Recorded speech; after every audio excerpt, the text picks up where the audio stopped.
The House will come to order. Members, please take your seats. Head page.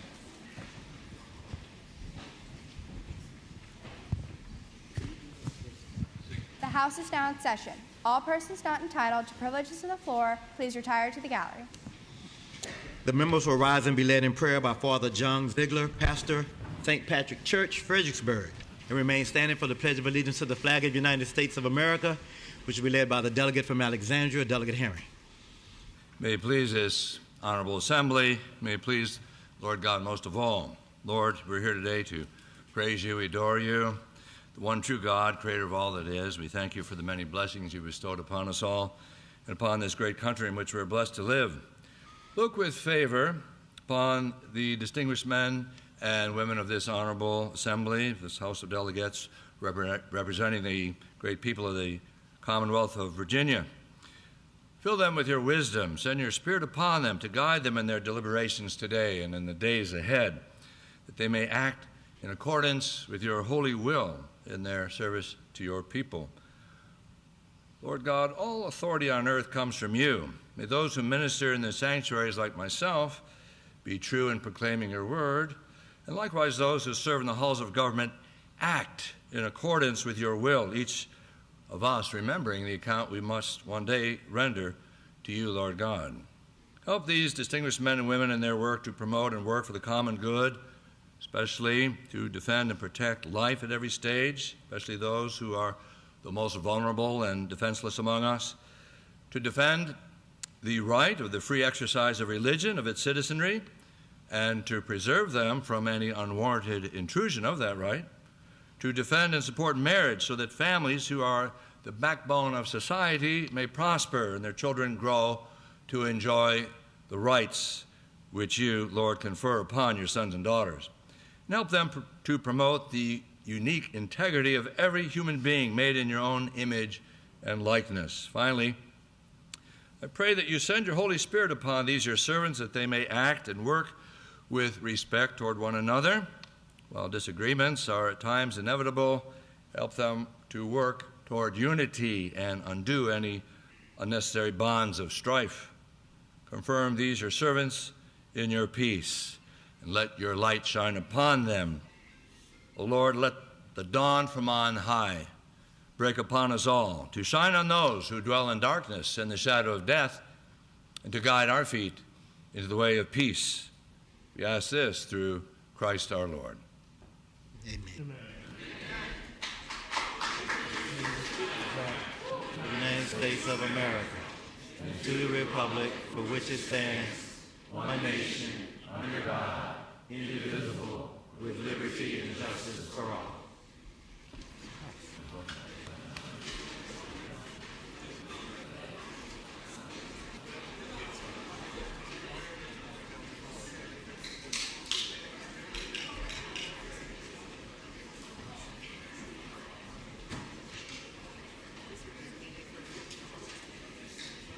So none of this stuff, just the motion. Okay, so you can keep that one. I don't need it, right? No? Oh, okay. The members will answer the roll call by indicating their presence on it. The House will come to order. The members will answer the roll call by indicating their presence on the electronic voting board.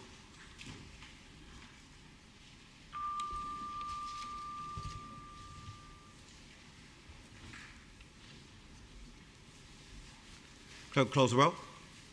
Mr. Speaker, a quorum is present. Pursuant to House Rule 3, I've examined and approved the Journal of House of Delegates for March 10th, 2026. Motions of resolutions under Rule 39, pursuant to the provisions of Rule 40, are now in order. Does the clerk have any announcements or communications? Yes, sir. Mr. Speaker, the communication from the Senate has receded from its amendments to House Bill 1221. That is simply informational, so that they've receded, and that is a good thing for the House. For another communication from the Senate has insisted, however, on its amendments requested committees of conference on the following legislation: House Bills 5, 433, 443, 496, 549, 1022, and 1279. Delegate from Alexandria, Delegate Herring. Mr. Speaker, I move that the House accede to the request of the Senate for committees of conference on the previously reported legislation. Delegate from Alexandria, Delegate Herring moves that the House accede to the Senate's request for committees of conference on the previously announced legislation. As many in favor of the motion will say aye.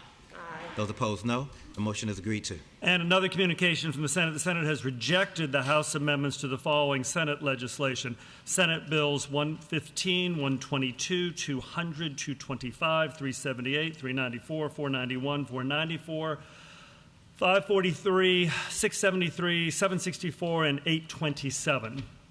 Delegate from Alexandria, Delegate Herring. Mr. Speaker, I move that the House insist on its amendments and request committees of conference on the previously reported legislation. Delegate from Alexandria, Delegate Herring moves that the House insist on its amendments and request committees of conference on the previously announced legislation. As many in favor of the motion will say aye. Those opposed, no. The motion is agreed to. And in light of the seating, we have a number of conferees to announce. Remember, tomorrow is the deadline for getting all bills into conference. We're going to have a lot of this today and tomorrow. For House Bill 443, Speaker appoints Delegates Hope, Maldonado, and Ballard as conferees part of the House. House Bill 443, Delegates Hope, Maldonado, Ballard, and companion legislation is House Bill 46 and Senate Bill 158. For House Bill 549, the Speaker appoints Delegates Hope, Helmer, and Tata. HB 549, Delegates Hope, Helmer, and Tata. For House Bill 667, the Speaker appoints Delegates Maldonado, Carlson, and Pence. HB 667, Delegates Maldonado, Carlson, and Pence. For House Bill 1022, the Speaker appoints Delegates Reeser, Fagans, McLaughlin, and that's House Bill 1022, Delegates Reeser, Fagans, McLaughlin, and companion legislation for Senate Bill 493. For House Bill 1279, the Speaker appoints Delegates Cole of Fredericksburg, Helmer, and Moorfield. HB 1279, Delegates Cole of Fredericksburg, Helmer, and Moorfield. For House Bill 1385, the Speaker appoints Delegates Franklin of Montgomery, Carr, and Zare. HB 1385, Delegates Franklin, Montgomery, Carr, and Zare. For House Bill 1524, the Speaker appoints Delegates McGuire, Simon, and Wilt. HB 1524, Delegates McGuire, Simon, and Wilt, and that's companion legislation to Senate Bill 312. For House Bill 1525, the Speaker appoints Delegates McGuire, Simon, and Oates. House Bill 1525, Delegates McGuire, Simon, and Oates will be conferees on part of the House. For going to Senate legislation, Senate Bill 158, the Speaker appoints on behalf of the House Delegates Hope, Maldonado, and Ballard, which is companion legislation to House Bill 443 and House Bill 46. For Senate Bill 270, the Speaker appoints Delegates Simon, Willett, and Scott of Spotsylvania. SB 270, Delegates Simon, Willett, Scott of Spotsylvania, and that's companion legislation to House Bill 931. For Senate Bill 313, the Speaker appoints Delegates Tran, Carroll, and Leftwich. SB 313, Delegates Tran, Carroll, and Leftwich. And for Senate Bill 516, Speaker appoints Delegates Herring, Ward, and Weber. SB 516, Delegates Herring, Ward, and Weber, and companion legislation, House Bill 828. Senate Bill 524, Speaker appoints Delegates Willett, Gardner, and Cherry. SB 524, Delegates Willett, Gardner, Cherry, and that's companion legislation to House Bill 656. For House Bill 6, Senate Bill 640. Senate Bill 640, Speaker appoints Delegates Tran, Coulson, and Kent. SB 640, Delegates Tran, Coulson, and Kent. Senate Bill 685, the Speaker appoints Delegates Reeser, Cohen, and Tata. 685, Delegates Reeser, Cohen, and Tata, and that's companion legislation to House Bill 1278. For Senate Bill 777, the Speaker appoints Delegates Lawfer, Sullivan, and Weber. SB 777, Delegates Lawfer, Sullivan, and Weber. And finally, for Senate Bill 783, Speaker appoints for part of the House Delegates Lopez, Simon, and O'Quinn. SB 783, Delegates Lopez, Simon, and O'Quinn. Mr. Speaker, remind the body that on your LIS member page, you can click, see all the things I've just announced. If you're listed as the first conferee, you're the lead conferee and the driver of the train, and the onus is on you to sort out the conference report. However, with that, pursuant to House Rule 40, Speaker requests you use your request to speak button for the agenda items listed for reference up on the voting board. The delegate from Spotsylvania, Delegate Scott. Thank you, Mr. Speaker. I rise for an introduction. Delegate has the floor. Thank you, Mr. Speaker. Mr. Speaker, members of the House, I would like to introduce the Reverend John Ziegler, who gave the invocation today. If he'd please stand. Reverend Ziegler was born in Detroit and went to Catholic elementary and secondary schools before graduating from Michigan State. After that, he worked as a district manager for Chrysler Corporation for 3.5 years and later attended and graduated Cleveland Marshall College of Law in Cleveland, Ohio. From 1984 to 1990, he worked as an assistant district attorney in Dallas County, Texas, before discerning a call to the Catholic priesthood. He received his formation at Mount St. Mary's Seminary in Emmitsburg, Maryland, and was ordained in 1996. His current position is pastor of St. Patrick Catholic Church in Fredericksburg, and he is now in his 13th year of priestly service for the people of God in the Diocese of Arlington. I would ask that the body join me in giving him a warm house welcome.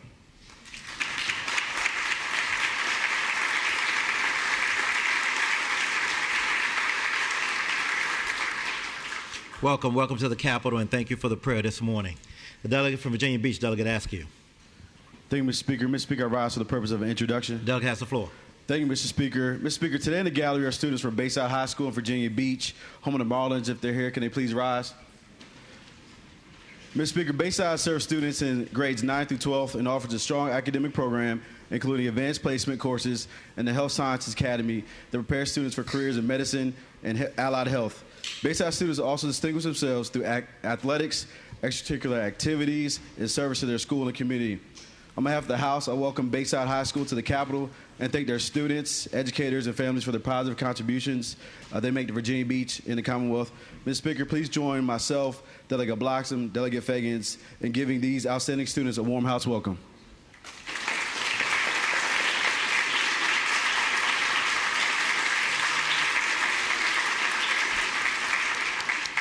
Welcome to the Capitol today. Y'all in here deep, too. The delegate from Henrico, Delegate McQuinn. Thank you, Mr. Speaker. Mr. Speaker, I rise for a motion. The delegate has the floor. Thank you, Mr. Speaker. I move that the House would take out of order H.R. 373 on page 53 of today's printed calendar. The clerk will report the resolution. Under the category of commending resolutions laid on the Speaker's table, House Resolution 373, commending the Richmond Free Press. Delegate has the floor. Thank you, Mr. Speaker. And I move the adoption of the resolution, and I request to speak to the motion. The delegate has the floor. Thank you, Mr. Speaker. Mr. Speaker, I rise today to recognize the Richmond Free Press and its 3 decades of dedication to journalism and community empowerment in Richmond and the Commonwealth of Virginia. And today we have in the back of the room Regina Boone, April Coleman, and Tracy Oliver.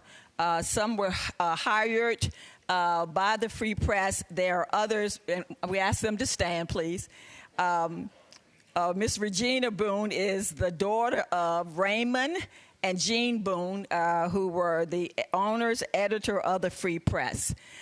For generations, the Richmond Free Press stood as an important voice in our city. It informed readers about the issues that shaped their lives and the neighborhoods. It reported on local government, schools, churches, businesses, and community leaders. It told stories that might otherwise have gone untold, unnoticed, and ensured that the experiences and the concerns of many Richmond residents were part of the public conversation. The newspaper earned the trust of its readers through consistent reporting and a clear commitment to the community it served. Each of us, week after week, were ready to go to the box on Thursday to get our free press. It documented the challenges and the progress of our city and provided a record of moments that shaped Richmond's history. The closing of the Richmond Free Press marks the end of a meaningful chapter for our community. While the paper may no longer publish new editions, its work and its influence will remain. The reporting produced over the years has preserved important stories and helped strengthen civic life in Richmond. We extend our appreciation to the editors, the reporters, the photographers, and staff who devoted their time and talent to this publication. Their dedication to informing the public and uplifting the community deserves our recognition and our thanks.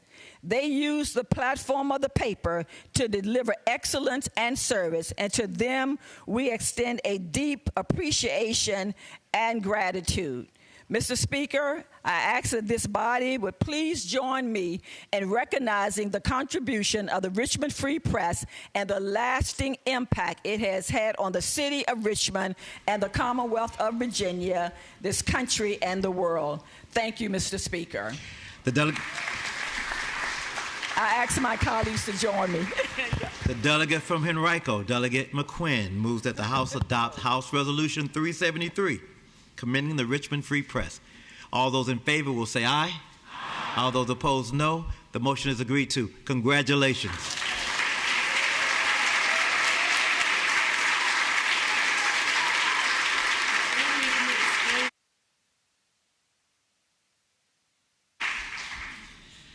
The delegate from Chesterfield, Delegate Doherty. Thank you, Mr. Speaker. I rise for a motion. The delegate has the floor. I move that the House take up out of order House Resolution 273 on page 50 of today's calendar. And I also move that when the House adjourns, we do so today in the honor and memory of Michael A. Newsom. Clerk will report a resolution. Memorial resolutions laid on the Speaker's table. House Resolution 273, celebrating the life of Michael Antoine Newsom. Thank you, Mr. Speaker. Can the friends and family of Mike please rise? Michael A. Newsom, or Mike to most, lived a life defined by service, leadership, and an unwavering commitment to the Richmond community. A native of New York City, he made Richmond his home and became a highly admired figure whose influence reached across higher education, civic engagement, and community service. He was a proud graduate of Virginia Union University, where he earned a bachelor's degree in business administration in 1983, and then Mike remained deeply committed to his alma mater throughout his life, ultimately serving as president of the university's National Alumni Association. As a student, he joined Kappa Alpha Psi Fraternity Incorporated through the Alpha Gamma chapter and continued his lifelong commitment to the fraternity as an active member and served as the first pole march within the Richmond Alumni chapter. For more than 4 decades, Mike Newsom served Virginia Commonwealth University with distinction, where I had the pleasure of working with him, rising to role of Senior Associate Vice President for Research, Finance, and Administration in the Office of Research and Innovation. Through his work, he helped strengthen the university's research enterprise while fostering a supportive environment that enabled generations of students, faculty, and staff to succeed.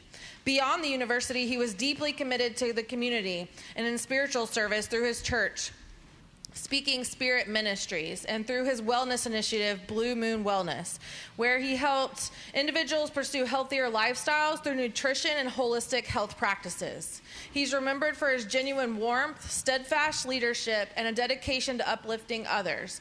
Mike Newsom leaves behind a legacy that will continue to inspire his friends, family, fraternity brothers, colleagues, and the entire Richmond community.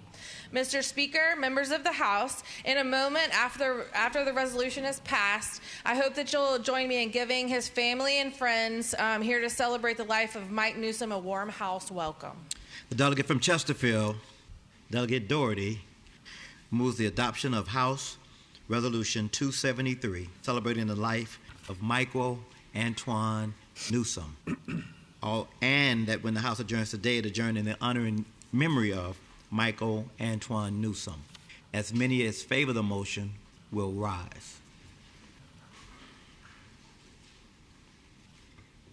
The motion is agreed to. Thank you.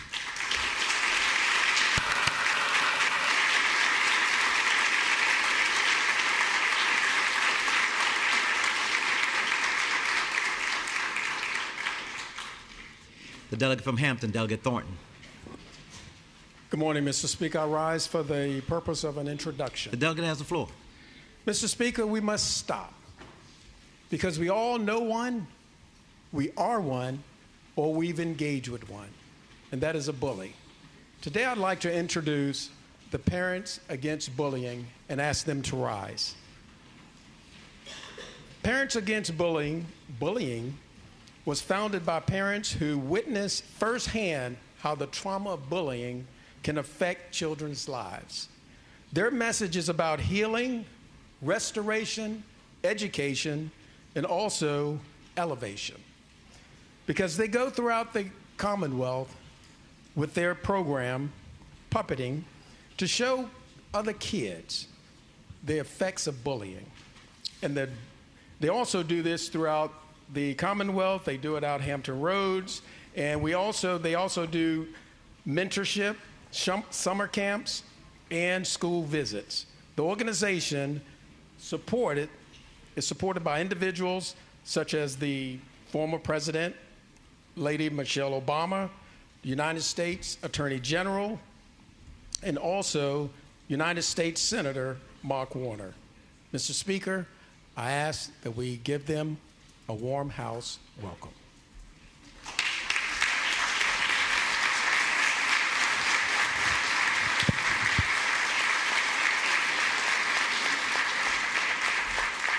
Welcome to the Capitol today. The delegate from Henrico, Delegate Willett. Thank you, Mr. Speaker. Mr. Speaker, I rise for a motion. Delegate has the floor. Mr. Speaker, I would like to take up out of order H.R. 235, which is located on page 51 of today's calendar. The clerk will report a resolution. House Resolution number 235, commending Kathy Glazer. Delegate from Henrico, Delegate Willett. Thank you, Mr. Speaker. I move adoption of the resolution and request to speak to the motion. Delegate has the floor. Mr. Speaker, I'd like to recognize Kathy Glazer's career and service as she retires after 14 years as president of the Virginia Early Childhood Foundation. I ask that she please rise. Mr. Speaker, Kathy Glazer has been an advocate for Virginia's youngest learners and the families who support them. Her leadership in early childhood policy began in the Keene administration, where she served as executive director of the governor's working group on early childhood initiatives, later as the director of the Office of Early Childhood Development. And those roles, she spearheaded transformative efforts, including the Smart Beginnings Network and establishment of the Virginia Early Childhood Foundation. Since joining the foundation in 2012, Kathy has guided the organization through a period of tremendous growth and impact. Under her leadership, the foundation has evolved from a small grant-making organization into a leading public-private intermediary that supports innovation, strengthens regional partnerships, and advances strategic policy for early childhood care and education across the Commonwealth. During her tenure, the foundation built a very capable team and a strong operational infrastructure, enabling the organization to administer major public initiatives and sustain a multi-million-dollar partnerships that have expanded opportunities for young children and families. Kathy's influence has also extended beyond Virginia. Through collaboration with partners across the country, she has developed policy guides and frameworks that have shaped the national conversation around early childhood education. Mr. Speaker, Kathy Glazer's commitment to the well-being and success of Virginia's children has left a lasting mark on our Commonwealth. Her work has helped ensure that more children enter school ready to learn and that more families have access to the support they need during the earliest and most important years of their life. Mr. Speaker, our children are in a better place today to learn because of Kathy Glazer. For her extraordinary leadership and dedication to public service, it is my honor to move the adoption of the resolution for Kathy Glazer. And once that is done, thank her for the profound impact she has made on Virginia's children, families, and future. The delegate from Henrico County, Delegate Willett, moves that the House adopt House Resolution 235, commending Kathy Glazer. All those in favor of the motion will say aye. Aye. Those opposed, no. The motion is agreed to. Congratulations and thank you.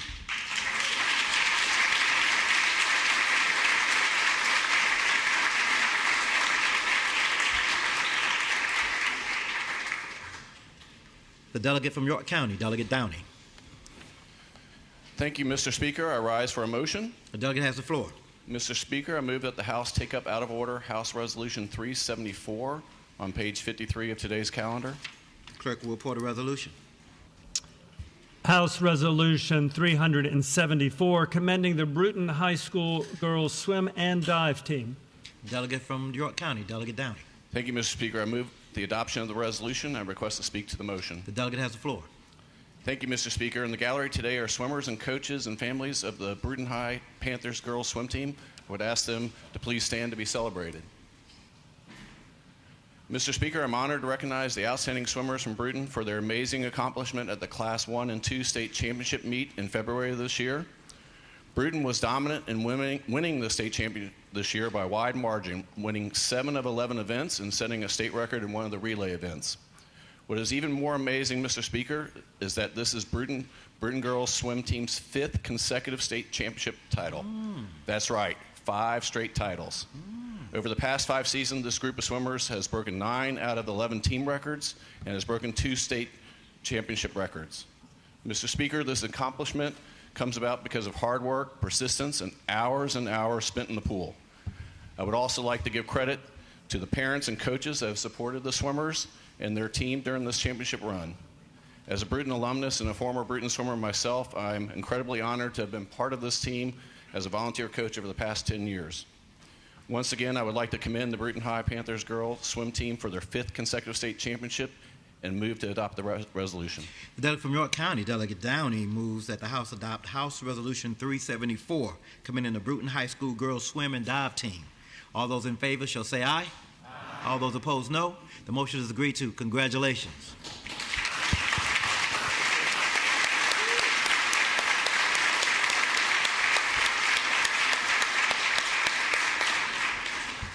Five years in a row. I'm trying to do 5 years here in a row. My bad. The delegate from Fairfax, Delegate Simon. Mr. Speaker, I rise for a motion. The delegate has the floor. Mr. Speaker, I move that Senate Bill 20 on page 10 of the calendar, Senate Bill 20 on page 10 of the calendar, be re-referred to the Committee on Education. Delegate from Fairfax, Delegate Simon, moves that the Senate Bill 20 found on page 10 of the calendar be re-referred to the Committee on Education. All those in favor say aye. Aye. All those opposed, no. Senate Bill 20 is re-referred to the Committee on Education. The delegate from Fairfax, Delegate Cohen. Thank you, Mr. Speaker. I rise for a motion. The delegate has the floor. I move to take up H.R. 224 on page 50, and I'd like to speak to that resolution. The delegate has the floor. Thank you, Mr. Speaker. Today, I rise with a heavy heart, but also with immense pride to honor Suk Kim of Springfield, if his family and fellow pilot friends wouldn't mind rising. A man who embodied what it truly means to live with purpose. Suk was born in Seoul, South Korea, and raised in Burke, Virginia. His story is truly the American dream. Excelling in academics, in athletics, building a successful career in finance, by every conventional measure, he had made it. But Suk Kim was not a conventional man. Inside him burned a childhood passion, a love of flight. And so with the unwavering support of his beloved wife and 3 children, Suk had the courage to change course entirely and live his dream of becoming a pilot. But Suk did not take to the skies for himself alone. He discovered Pilots and Paws, a nonprofit dedicated to transporting rescue animals to their forever homes. And in it, he found his calling within his calling. Suk flew mission after mission, volunteering his time, his plane, and his expertise to give shelter animals a second chance.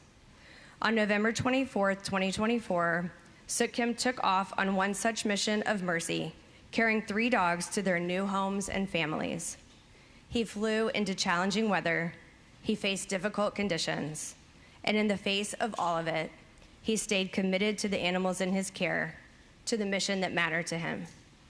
That flight would be his last. We cannot grieve Suk Kim's loss without also celebrating who he was. He was a devoted husband, a loving father. He was a neighbor, a friend, a colleague who inspired everyone around him through his quiet and steady kindness. He touched more lives than he ever knew. Not just the animals he saved and the families they joined, but also every person who saw him and decided they wanted to be more like him.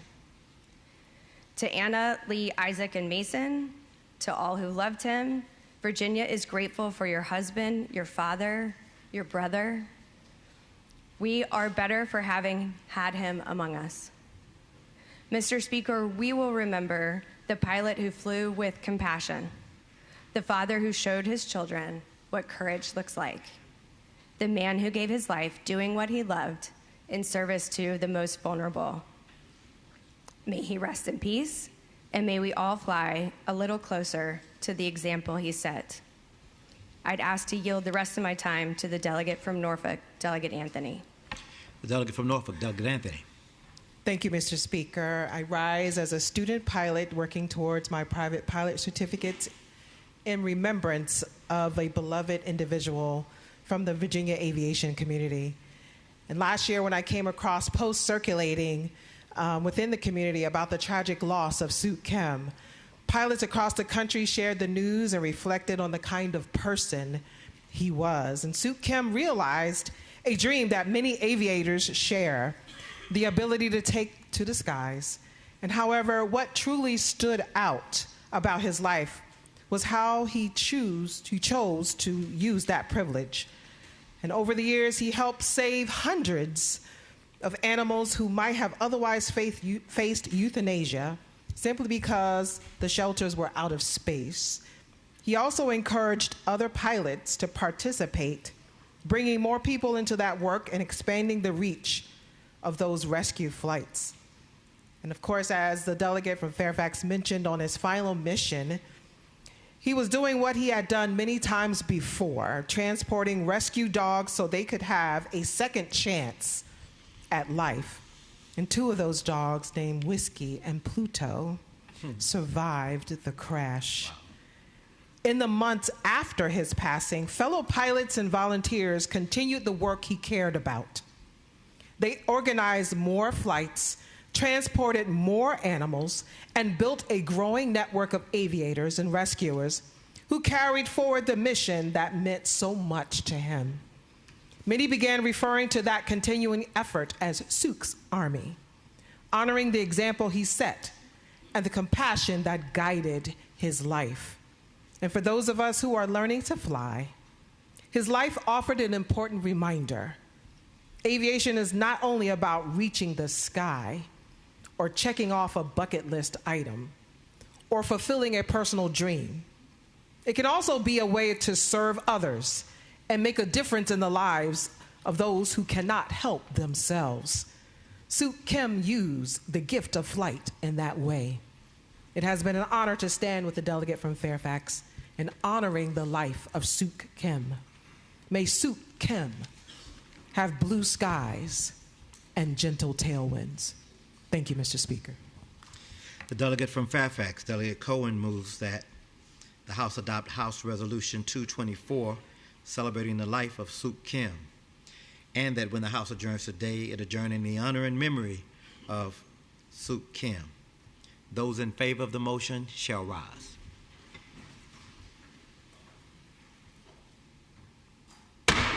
The motion is agreed to.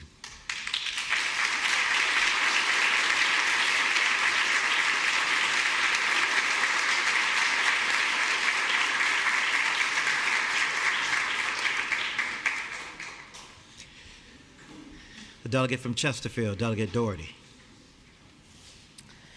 Thank you, Mr. Speaker. I rise for an introduction. The delegate has the floor. Thank you, Mr. Speaker. Can our guests from Virginia University Technology Transfer Offices please rise? It is my distinct honor and pleasure to welcome the representatives of Virginia's world-class university technology transfer offices here today. These university workers are engines of innovation. The men and women who staff our technology transfer offices serve as a vital bridge between the laboratory and the marketplace, protecting discoveries, forging partnerships with industry, and ensuring that the public investments made in research yield lasting public benefit. Here are some statewide statistics that they have contributed to. We have had 115 technologies that were successfully licensed for commercial applications, 27 new licenses granted to new technology startups, the majority located right here in Virginia, creating jobs and companies in our own backyard. These aren't just numbers, though. Behind each license is a discovery, an inventor, a company, and in many cases, a patient, consumer, or community whose life is improved by Virginia-born innovation. A couple of examples from VCU researchers. Someone has developed a vaccine for Lyme disease that is licensed for veterinary care currently and is in phase 3 human trials. Lyme disease affects hundreds of thousands of Americans each year, and treatment remains a significant challenge. Researchers have also developed a novel technology known as nerve tape And this breakthrough approach helps repair damaged peripheral nerves. This has reached the market as of spring of 2025 and is quickly becoming the treatment of choice for nerve repair across the country. Researchers at UVA have received FDA approval for a groundbreaking treatment of acute myeloid leukemia, one of the most aggressive and deadly blood cancers known to medicine. The research was done in partnership with the University of Michigan and Cura Oncology, who has licensed the IP. In another landmark achievement, a major medical device company has licensed a specific controlled algorithm for insulin pumps. This technology is based on neural network and represents the first machine learning-enabled technology ever licensed by UVA. And then last but not least are Virginia Tech's researchers who were recently featured by Time Magazine as an example of transformative medical technology in the NanoKnife system. It's a non-thermal technique that ablates soft tissue, including tumors, with remarkable precision and will lead the way in cancer research. The discoveries described here represent only a fraction of the innovation emerging from Virginia's universities each year. The General Assembly supports these amazing technology transfer offices, and this means that more companies are formed, more jobs are created, more patents are protected, and more lives are improved. They are making Virginia more competitive, more prosperous, and more resilient. Mr. Speaker, members of the House, please join me in giving our guests from Virginia's University Tech Transfer Offices a warm House welcome.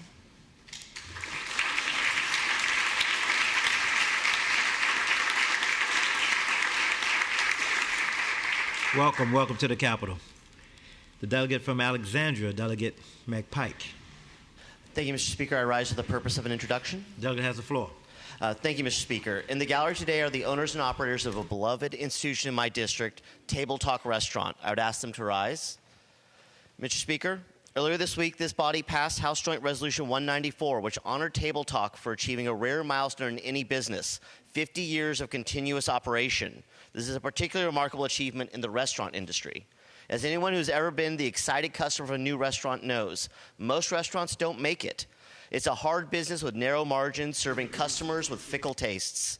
17% of restaurants close in their first year. 70% close in their first decade. The ones that last do so because they provide more than just a good meal. They provide a friendly place for their community to gather. And that's exactly what Table Talk has done for the last 5 decades in the city of Alexandria.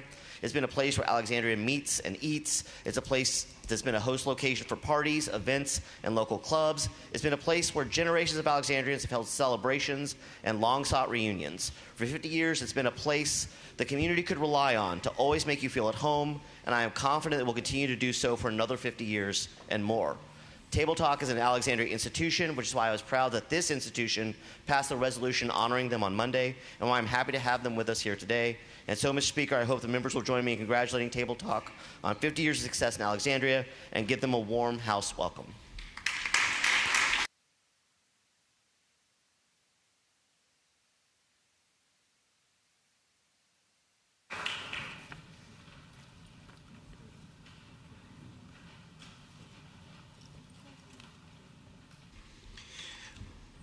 I forgot to say welcome to the Capitol. Thank y'all. The clerk will announce the next order of business. Mr. Speaker, second portion of the morning hour, reserved member the announcement of member requests to move legislation from any uncontested calendar block to the regular calendar. There are 5, all in that first category of today. When we get to the calendar, Senate Bill's third reading uncontested. Page 2 of the printed calendar, Senator Surville's SB 246. Out of the block to the regular calendar. On page 4, Senator Rome's SB 43 and Senator Williams-Graves' SB 196 out of the block over to the regular calendar. On page 5, Senator Surville's SB 251 out of the block into the regular calendar. And then finally, on page 8, Senator Deeds' SB 515 is out of the block and over to the regular calendar. Clerk will announce the next order. Third portion of the morning hour reserved for the announcement of member requests for legislation to go by for the day, and if such the majority leader's motion to effectuate that. There are 3 on that, going back to that first category on the calendar, third reading uncontested. Page 7, Senator Bagby's SB 447 is by for the day. It requests Delegate Tran. On new category, Senate Bill's third regular, but page 9, Senator Durant's SB 602. By for the day, the request again of Delegate Tran. And then finally, in the fast forwarding further ahead into the commending resolutions, Delegate Glass's HJ 311 is by for the day, again, at the request of Delegate Tran. Delegate from Alexandria, Delegate Herring. Mr. Speaker, I move that the legislation as announced by the clerk go by for the day. Delegate from Alexandria, Delegate Herring moves that the legislation as announced by the clerk go by for the day. As many in favor of the motion will say aye. Those opposed, no. The motion is agreed to. The clerk will announce the next order. And the fourth and final portion of the morning hour reserved for member requests for points of personal privilege. Speaker, kindly ask that you use your request to speak button to get into the queue. The delegate from Fairfax, Delegate Sebo. Thank you, Mr. Speaker. I rise for a point of personal privilege. The delegate has the floor. Thank you, Mr. Speaker. For most of Virginia's history, the General Assembly has looked very different than it does today. For generations, women's voices were largely absent from these halls. And when voices are absent, so are the issues that affect them. But over the years, as more women have stepped forward to serve in this chamber, something important has happened. The conversation has changed. The priorities have broadened, and issues that were once invisible are finally being addressed. Mr. Speaker, this session is a powerful example of that progress. I am so grateful, and I have the privilege to be serving alongside 41 women, many of which are championing legislation that addresses women's issues that have too often been overlooked, underfunded, or simply not talked about at all. For example, my friend Delegate Keys-Gamarra. She carried legislation prohibiting harmful ingredients in cosmetic products, recognizing that women deserve transparency and safety in the products that they put on their bodies every day. My friend Delegate LaVere Bowling advanced legislation expanding access to remote monitoring for pregnant and postpartum patients, ensuring mothers receive care during one of the most critical periods of their lives. My friend Delegate McClure expanded access to doula care, which research consistently shows improves maternal health outcomes and provides critical support to mothers during childbirth. To my friend Delegate Tran, who carried legislation requiring reasonable workplace accommodations for perimenopause and menopause, something almost half the population experiences but our laws and society ignore. Delegate Cousins led a series of bills addressing the needs of pregnant and postpartum individuals in our correctional facilities, ensuring better reporting, stronger lactation policies, and safer alternatives to incarceration during pregnancy. And I was proud to champion HB 988, legislation this body passed to require ingredient labeling for menstrual products, because women deserve to know what they are putting in their bodies. Mr. Speaker, taken together, these bills represent something bigger than any one policy issue. They represent what happens when lawmakers better reflect the people they represent. Because when women are at the table, issues like maternal health, postpartum care, menstrual health, menopause, caregiving, and family well-being are no longer treated as a side conversation. They are fundamental parts of our policy agenda. Having 42 women in this chamber has changed what gets discussed. It's changed what gets signed into law, and it's changed Virginia for the better. Thank you, Mr. Speaker.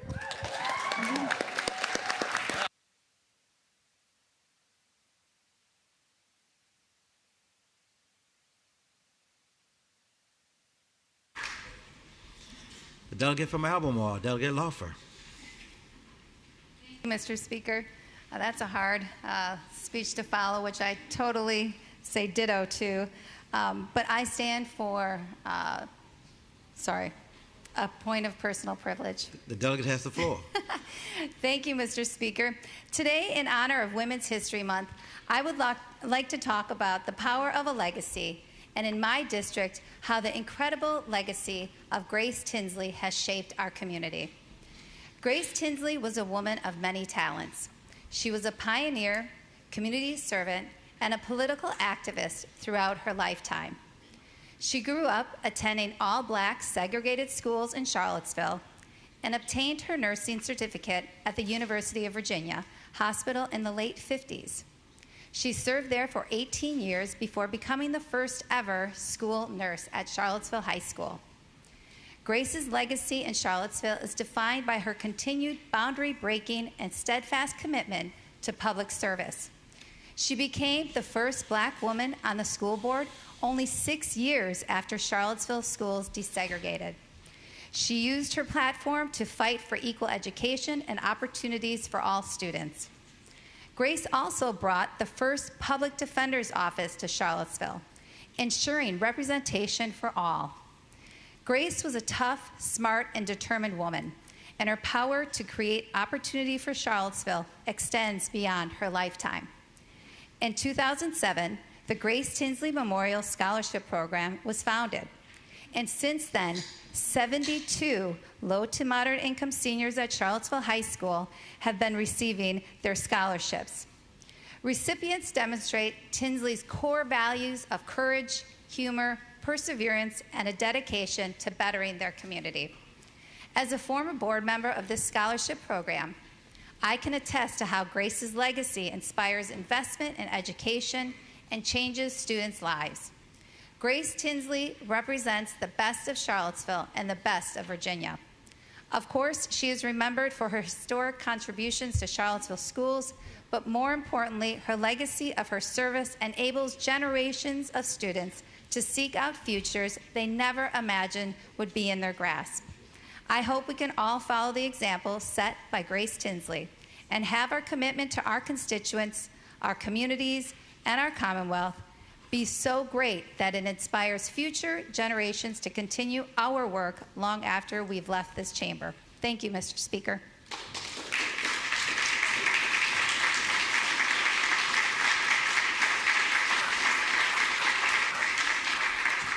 Clerk will call the calendar. Calendar for today, Wednesday, March 11th, for the Virginia House of Delegates. There are about 150 pieces of legislation to be dispensed with.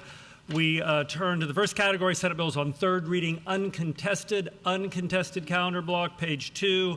Senate Bill 246 is out of the block over the regular calendar on page 4. Senate Bills 43 and 196 are likewise out of the block over to the regular calendar. Therefore, first bill in the Senate Bills third reading final passage on contested block is Senate Bill 214, legislation to amend and reenact 2 sections of the Code of Virginia relating to the Commission on Civics Education website. Legislation Report Committee on Rules. The delegate from Fairfax, Delegate Helmer. Thank you, Mr. Speaker. Mr. Speaker, this is Senator Boysko's Civic Education Commission on it that is required to develop and include certain enumerated items on its website. I hope it is the will of the body to pass the bill. Over on page 5 of the printed calendar, Senate Bill 251, over to the regular calendar, out of the block. Therefore, continuing with the block is Senate Bill 260, legislation to amend and reenact Section of the Code of Virginia relating to the Department for Aging and Rehabilitative Services, Senior Isolation Prevention. Legislation, again, report committee on rules. Delegate from Fairfax, Delegate Helmer. Thank you, Mr. Speaker. Mr. Speaker, the bill is exactly as the clerk has described. I hope it is the will of the body to pass the bill. Continuing with the uncontested calendar block, we come to Senate Bill 280, which seeks to amend the Code of Virginia relating to the Autism Advisory Council repealed, Autism Advisory Board established. Legislation reported for Committee on Rules with an amendment nature substitute. The delegate from Fairfax, Delegate Cohen.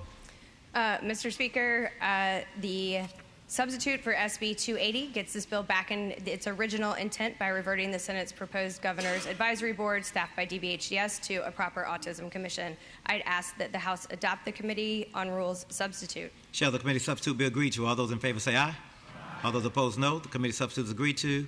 The delegate from Fairfax, Delegate Cohen. I just ask that the bill be passed. Thank you.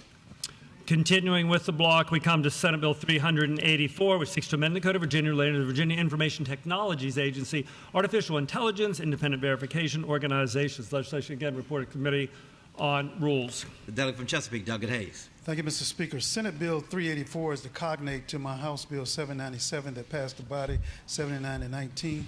The bill directs the Joint Commission on Technology and Science to evaluate feasibility and impact of developing framework independent verification organizations. I hope it's the will of the body to pass the bill. Senate Bill 447 is by for the day, therefore out of the block. Continuing with the block, we come to Senate Bill 450, which would direct the Department of Education to convene a stakeholder work group for the purpose of conducting a comprehensive review of and making recommendations on the alternative licensure pathways for public school teachers in the Commonwealth. Legislation Report Committee on rules. Delegate from Prince William, Delegate Franklin. Thank you, Mr. Speaker. Mr. Speaker, SB 450 directs the Department of Education to convene a stakeholder work group for the purpose of conducting a comprehensive review of and making recommendations on the alternative licensure pathway for public school teachers in the Commonwealth. Hope it is the will of the body to pass this bill. Over on page 8, we come to Senate Bill 498, legislation to amend and reenact various sections of the Code of Virginia, repeal one other, all relating to the Commission on School Construction and Modernization. Revisions, elimination of the sunset. A legislation report committee on rules. The delegate from Virginia Beach, Delegate Askew. Thank you, Mr. Speaker. Mr. Speaker, SB 498 is Senate cognate to my HB 544. SB 498 keeps the Commission on School Construction and Modernization alive and strengthens its work on fixing company schools across the Commonwealth. It removes the Commission's sunset and tightens its duties to that state keeps a sustained data-driven focus on school modernization. Help us will the body pass it.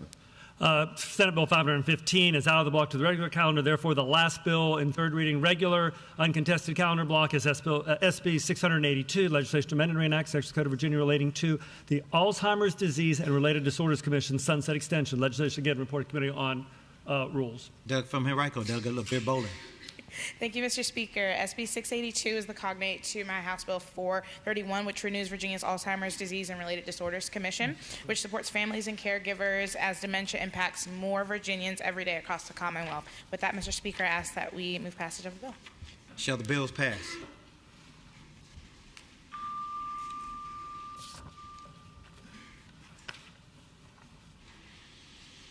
Clerk, close the roll. Ayes 99, no 0. Ayes 99, no 0. The bills pass.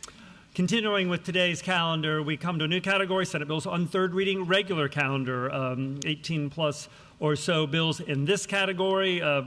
Page 9, Senate Bill 602 is by for the day. Senate Bill 200. Senate Bill 20 is not before you. So the first bill in this new category is Senate Bill 47. It is legislation to amend and reenact Section of the Code of Virginia related to impersonation of a law enforcement officer while committing additional act penalties. Legislation reported committee for Courts of Justice with amendment nature substitute, and then subsequently reported by the Committee on Appropriations. Delegate from Fairfax, Delegate Watts. Thank you, Mr. Speaker. I move the committee substitute. Shall the committee substitute be agreed to? All those in favor say aye. All those opposed, no. The committee substitutes agreed to. The delegate from Fairfax, Delegate Watts. Thank you, Mr. Speaker. Senate Bill 47 makes it a felony to impersonate a law officer while committing or attempting enumerated violent offenses, including abduction or kidnapping, forced labor, as well as sexual offenses, including sexual battery. And also while circumventing or trying to circumvent any kind of security in trying to enter a building. Hope it'll be the pleasure of the body to move to pass the bill. Shall the bill pass?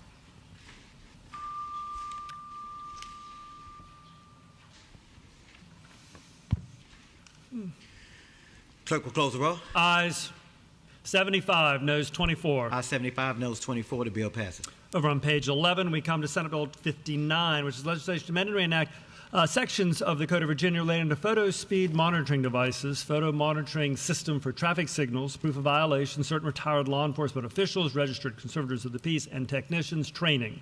Legislation Report Committee on Transportation with amendment nature substitute. Delegate from Fairfax, Delegate Delaney. Thank you, Mr. Speaker. I move the committee substitute. Shall the committee substitute be agreed to? All those in favor say aye. Aye. All those opposed, no. Committee substitute is agreed to. The delegate from Fairfax, Delegate Delaney. Thank you, Mr. Speaker. This bill authorizes retired law enforcement officers, registered special conservators of the peace, and technicians employed by a locality to confirm evidence from photo speed monitoring devices and other monitoring devices upon completion of a training course developed and approved by the Department of Criminal Justice Services. I move passage of the bill. Shall the bill pass? Mr. Speaker. Nope. The delegate from Roanoke, Delegate Rasul. Mr. Speaker, speaking to the bill. The delegate has the floor. Mr. Speaker, ladies and gentlemen of the House, you know, being in the majority has its perks, but unfortunately, we never get to speak against bills on the floor. And I got to watch Delegate Garrett. Not without consequences. All kinds of consequences. Delegate Garrett gets to have all the fun, but this bill is about tyranny. Who are technicians? we are going to train these random technicians. You can grab any old, I don't know, senator off the street and train them to process these tickets, these photo tickets, speeding tickets, whatever it may be. My family only hate texts me about three things, Mr. Speaker, when it comes to legislation. Number one, gas prices. Number two, Northern Virginia tolls. And number three, when they get these tickets. And now we're going to have some random new people, Mr. Speaker, called technicians. And we're going to train these technicians to now send out more of these tickets. Mr. Speaker, I encourage us to stand up to the tyranny, Mr. Speaker, and vote against this bill, Senate Bill 859. Power to the people, Mr. Speaker.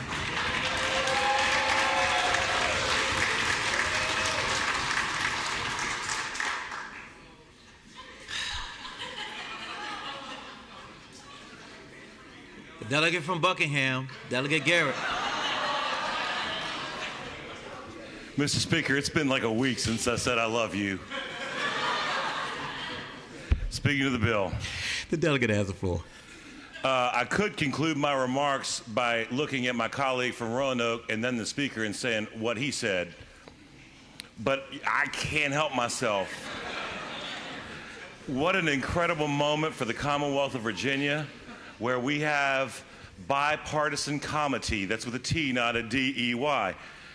I just find the burden shifting of a speeding ticket where you are guilty until proven innocent, and then the Commonwealth amending its laws to facilitate the issuance of such tickets, which I find to be unconstitutional on their face, to be a problem. So, wow, thank you to my colleague from Roanoke, Mr. Speaker. I would urge my colleagues to vote against the tyranny. The delegate from Fairfax, supporting tyranny. The delegate from Fairfax, Delegate Delaney. Mr. Speaker, I call the rules in. Mr. Speaker, speaking of the bill. The delegate has the floor. As the chair of transportation, I would like to speak to, hearing all of my colleagues' perspective on this and just add the perspective, not necessarily an opinion, but the perspective of the committee as we heard this bill. And you will be hearing shortly about some language for my speed cameras guardrails bill and the need to lock in and restrain the practice that is happening across the Commonwealth. But I do just want to take a moment to note that this bill does require a training to be developed, whereas currently there is none. So I want to contrast what this bill and our House patrons' similar bill, which we will be hearing shortly as well, do bring to the table, different in contrast to what current practice is. So current practice, there are law enforcement and retired law enforcement able to certify these tickets. But there is no training. And we've heard anecdotes of cars being towed on a tow truck, getting a ticket because the license plate got noted, and that's who got the ticket. We've heard anecdotes of police cars with their sirens and lights going, getting a ticket, going through a speed camera. So I do want to just offer the perspective of what this bill actually does is, yes, it does expand who can certify, and that is a policy decision for this body. This is not my bill. This is a policy decision for this body. It does expand who can certify them. However, it requires that everyone who will certify these will be DCJS trained by a training that currently does not exist. And I think the intent would be that we can ensure that when those tickets are certified, they're being certified by someone who knows what they're looking at, knows how to assess whether this is a true violation or not, so that when that citation comes, it is based on facts rather than perhaps whatever it's based on right now. And I will have more time to get into that when I have my own speed camera bill, which is my own bill, which is not this bill, but that is my perspective as chair that I wanted to offer. So thank you, Mr. Speaker. Shall the bill pass?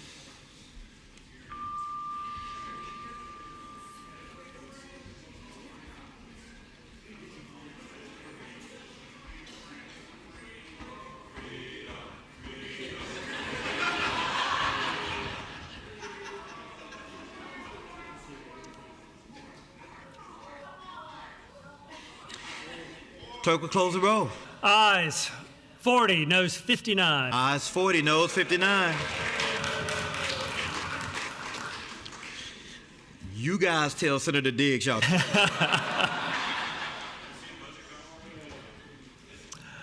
Mr. Speaker, members of the House, continue with Senate Bill's third reading, final passage, regular calendar, bottom of page 11, Senate Bill 81, now before you, seeks to amend and reenact sections of the Code of Virginia related to enforcement of federal traffic infractions by state and local law enforcement officers, photo speed monitoring devices, Planning District 8. Legislation Report Committee on Transportation with an amendment nature substitute. The delegate from Fairfax, Delegate Krizik. Thank you, Mr. Speaker. Senate Bill 81 is a cognate to my House Bill 77, which passed this body 97-0. Mr. Speaker, I move the Transportation Committee substitute. Shall the committee substitute be agreed to? All those in favor say aye. All those opposed, no. The committee substitute is agreed to. Thank you, Mr. Speaker. What that does, if you like that last bill result, you're going to love this, because what this does is it conforms the Senate bill, which has speed cameras in it, to ours that doesn't have it. So we're removing the speed cameras. Mr. Speaker, I move the bill pass. Shall the bill pass?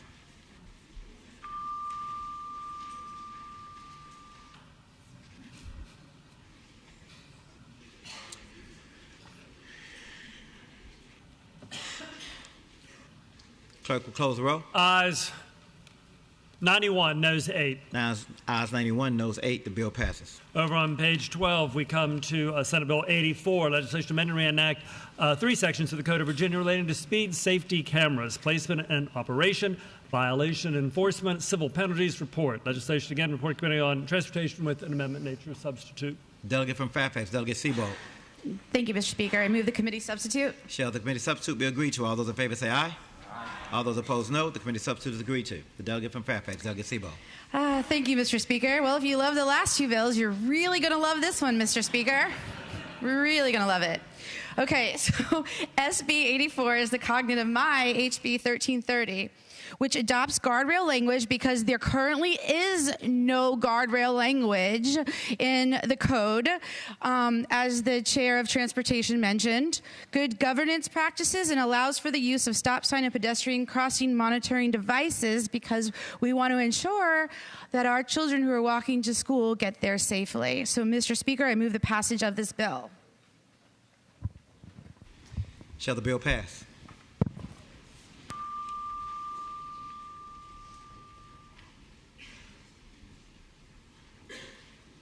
Clerk, close the roll.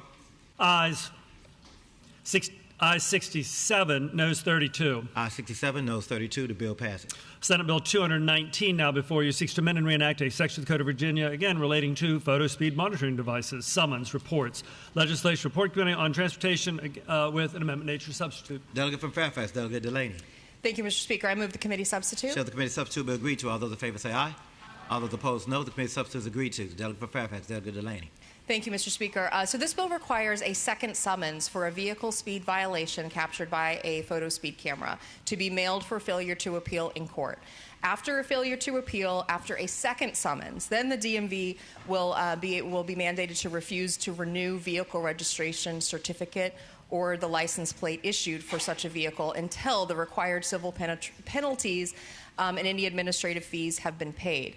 This bill does that. That is a primary purpose, but I do want to make sure that I add that this bill did come with guardrail language that mirrored my House Bill 1220. We updated that language in Senate Transportation. As you recall, when that language left the floor, we were talking about still working on some of the accountability for localities. So the language that we've continued to work on for my House Bill 1220 is also mirrored in this bill as well. So I do want to remind the body of what that bill does. That bill restricts the use of any funds generated from the cameras to local safety projects. It directs the Office of the Supreme OES to develop a uniform summons that will be used consistently. It has signage requirements, data retention requirements that tightens up the current law. And then the final kind of change from what left this body was we were continuing to look for how do we make sure that localities are held accountable when there is a willful violation of the law. And we have worked that out and had support from localities in that final testimony for the bill, where a court can offer injunctive relief and compensatory relief when a locality is found to be willfully violating the Code of Virginia. And so those are some of the additional pieces of policy that are added to this bill that I'll that will be part of my House Bill 1220 when that comes back shortly, but wanted to inform the body on those changes since those were important to previous discussion, and I move passage of the bill. Shall the bill pass?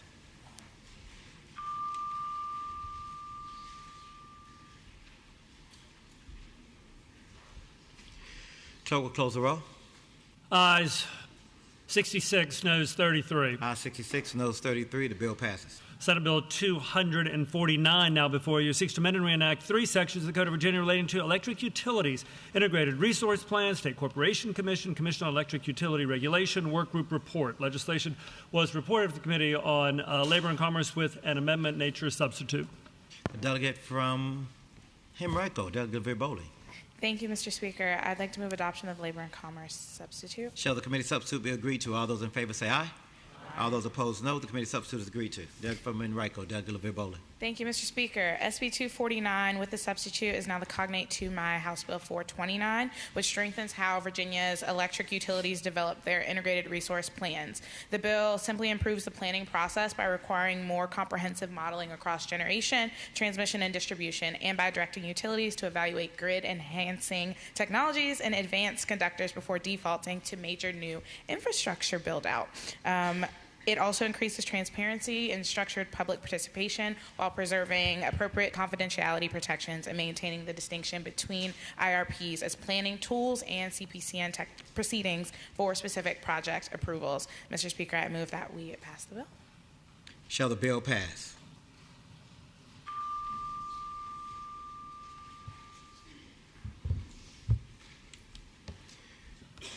Clerk will close the roll. Ayes 66, noes 32, abstentions 1. Ayes 66, noes 32, abstentions 1. The bill passes. Over on page 13, we come to Senate Bill 250, which seeks to amend and reenact multiple sections of the Code of Virginia relating to electric utilities, small portable solar generation devices, Residential Landlord and Tenant Act. The legislation reported to the Committee on Labor and Commerce with an amendment nature substitute. Delegate from Hampton, Delegate Ward.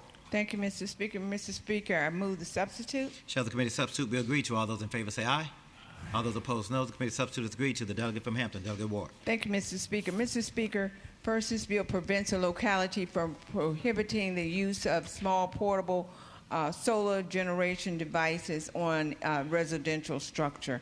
And what the substitute does is it adds an enactment clause requiring stakeholder work groups and delaying the effective date of the first enactment to January the 1st, 1027. It's similar to House Bill 395, which passes House 97 to 1. Mr. Speaker, I move passage of the bill. Shall the bill pass?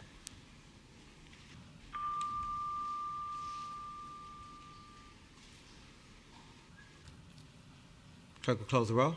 Ayes 96, no 0. Ayes 96, no 0. The bill passes. Senate Bill 446 now before you seeks to amend and reenact 3 sections of the Code of Virginia relating to limited duration licenses and driver privilege cards and permits expiration. Legislation Board Committee on Transportation with amendment nature substitute.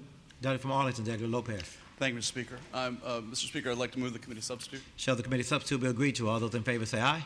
All those opposed, no. The committee substitute is agreed to. The delegate from Arlington, Delegate Lopez. Thank you, Mr. Speaker. This bill extends the validity of limited duration licenses, driver privilege cards, and permits and identification privilege cards to a period of time consistent with the validity of driver's licenses. Bill passed out of the Transportation Committee 15 to 6 and is the cognate of my bill, HB 911, which has already passed the Senate. I move we pass the bill. Shall the bill pass?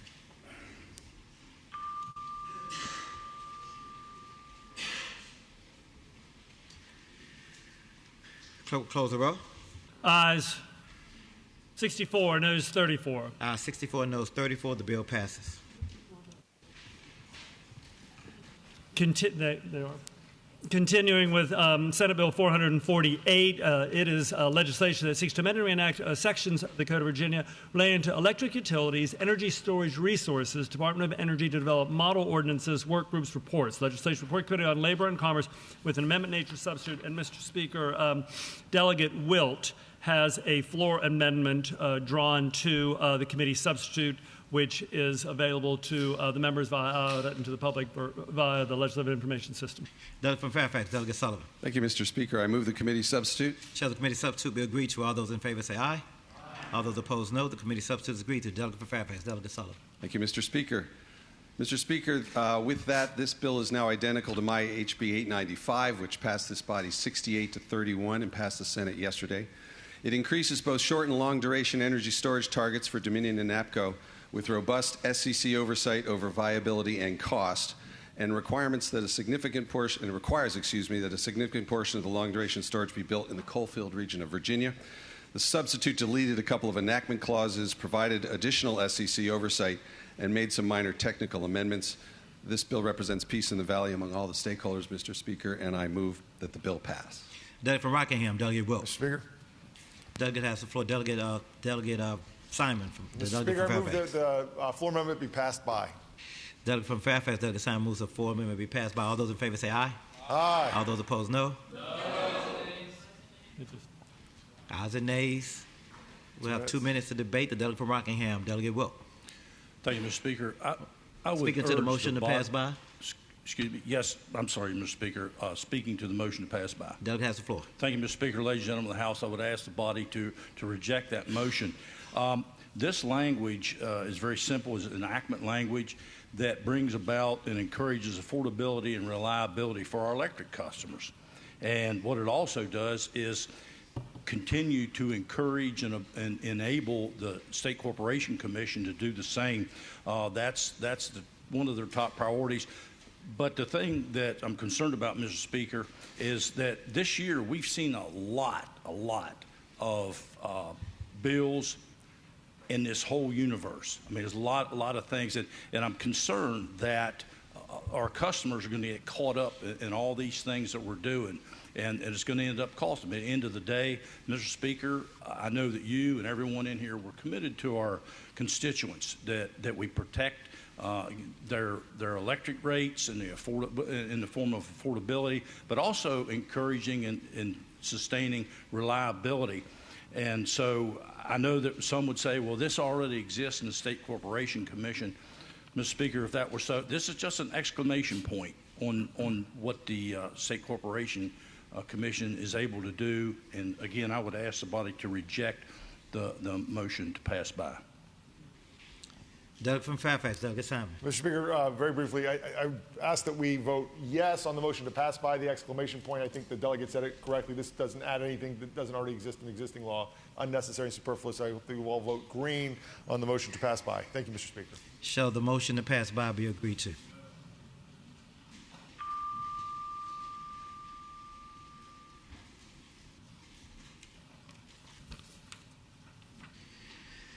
Clerk will close the roll. Ayes 64, noes 35. Ayes 64, noes 35. The motion to pass by is agreed to. Shall the bill pass?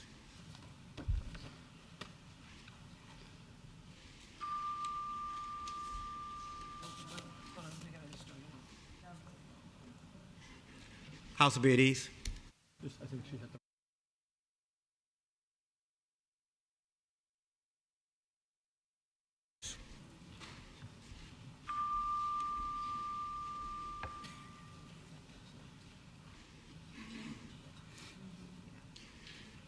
Close the roll. Ayes 66, noes 33. Ayes 66, noes 33. The bill passes. Senate Bill 651 is legislation that seeks to amend and reenact sections of the Code of Virginia related to qualifying localities, underground electric distribution and transmission improvements, levy on utility customers by ordinance. Legislation report Committee on Labor and Commerce with an amendment nature substitute. Delegate from Hampton, Delegate Ward. Thank you, Mr. Speaker. Mr. Speaker, I move the substitute. Shall the committee substitute be agreed to? All those in favor say aye.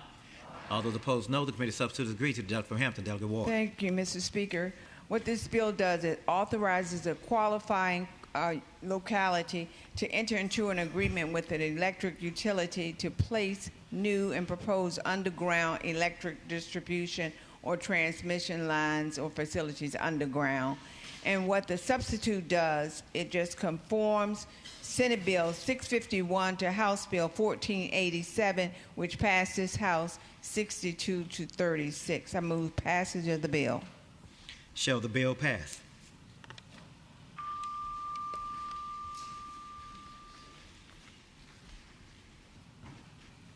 Clerk will close the roll. Ayes 63, noes 35. Ayes 63, noes 35. The bill passes. Senate Bill 823 is legislation that seeks to amend and reenact sections of the Code of Virginia relating to regulation of contractors, solar installation companies, sale, lease, or power purchase of solar energy systems. Legislation on Labor and Commerce with Amendment Nature Substitute. Delegate from Fairfax, Delegate Shen. Thank you, Mr. Speaker. Mr. Speaker, I move adoption of the committee substitute. Shall the committee substitute be agreed to? All those in favor say aye. All those opposed, no. The committee substitute is agreed to. The delegate from Fairfax, Delegate Shen. Thank you, Mr. Speaker. Senate Bill 823 is the companion to House Bill 1439, which we passed on February 17th with a vote of 97-0. We've added a few more amendments to add transparency measures that have with the input of the Office of the Attorney General as well as DPOR, and that's what the substitute does, Mr. Speaker. I would move that the bill pass. Shall the bill pass?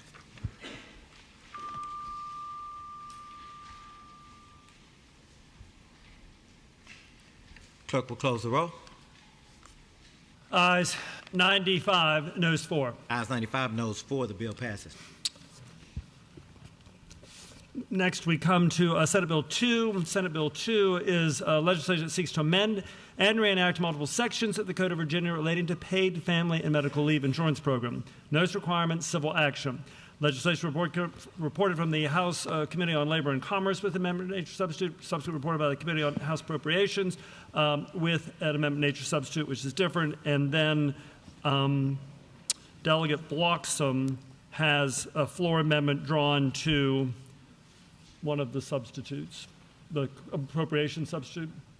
Okay, and Delegate Bloxham has 2 floor amendments that are drawn to the Committee on Appropriation substitute. Delegate from Prince William, Delegate Sewell.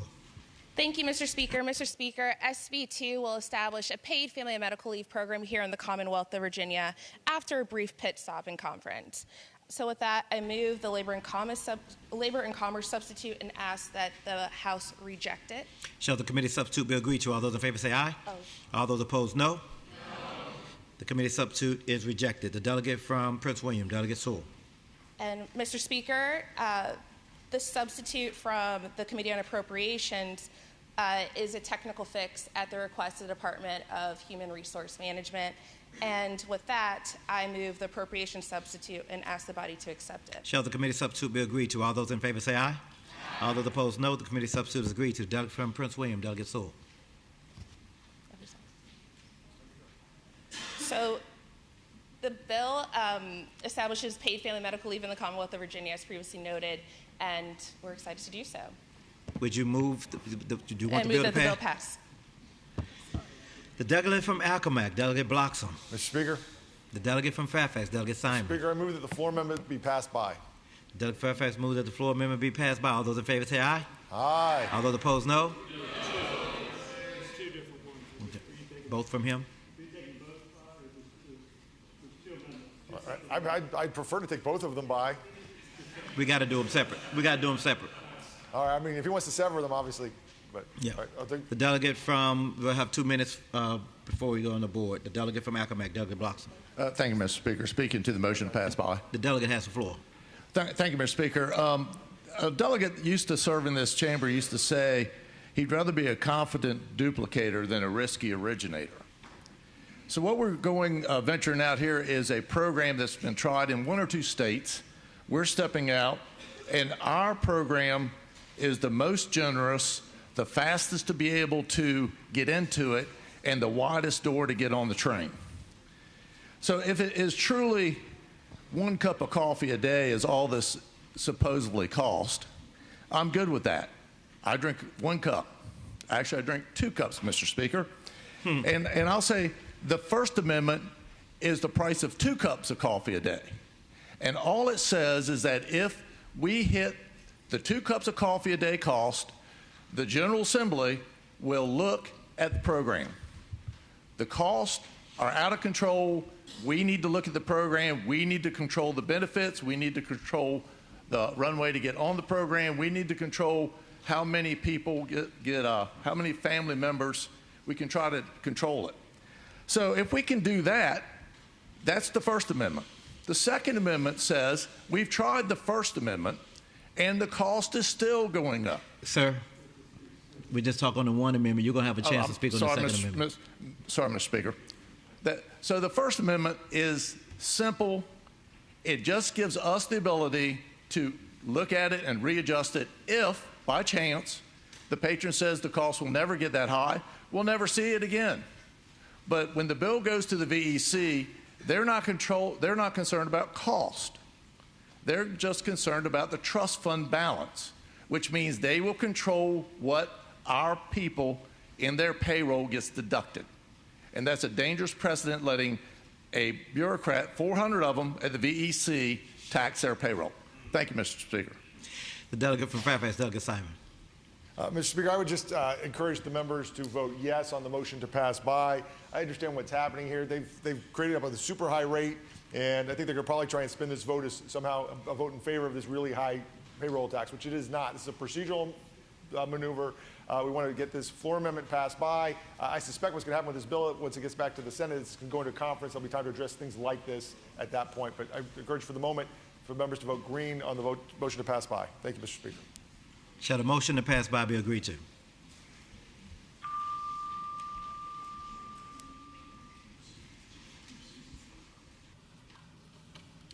The clerk will close the roll. Ayes 64, noes 35. Ayes 64, noes 35. The motion to pass by is agreed to. Second floor amendment. Second floor amendment, Mr. Speaker, is available. The delegate from Fairfax, Delegate Simon. Mr. Speaker, I move to pass by the second floor amendment. Delegate from Accomack, Delegate Bloxham. Thank you, Mr. Speaker. Rising to speak against the motion. Let me do my ayes and nays. I missed the step. The clerk is giving me dirty looks. Shall the motion to pass by be agreed to? All in favor say aye. All opposed say no. No. Ayes and nays. Okay, ayes and nays have been called for. So now the delegate from Accomack, Delegate Bloxham. Thank you, Mr. Speaker. I'll be fast. This is the kill switch. If it goes to 3 cups of coffee a day, which I can't drink 3 cups of coffee, I get twitchy, my eyes start flashing. So this is just 3 cups of coffee a day. If the price that comes out of your paycheck is at the level of 3 cups of coffee, the program dies. Now, you might say, why would I just kill the program? This gives the incentive to the VEC to control cost. Otherwise, they have absolutely no incentive to control any cost. They're just going to pass the raise into the payroll pool, and we will all just be bludgeoned, and there's no way to stop it. Thank you, Mr. Speaker. Shall the motion to pass by be agreed to?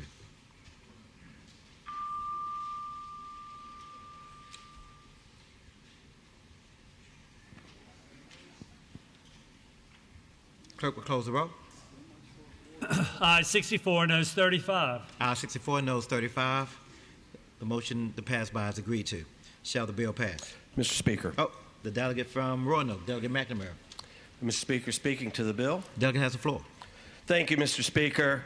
We voted on this bill a number of times now, but I wanted to remind the body and remind the public again just what this bill does. It creates a new tax on your paychecks and on payrolls, just like Social Security. The difference is the amount that comes out of your paychecks will be set by an unelected bureaucrat who can't be voted out. If we want smaller checks for Virginians, vote yes for this bill.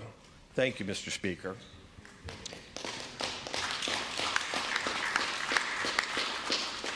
Shall the bill pass?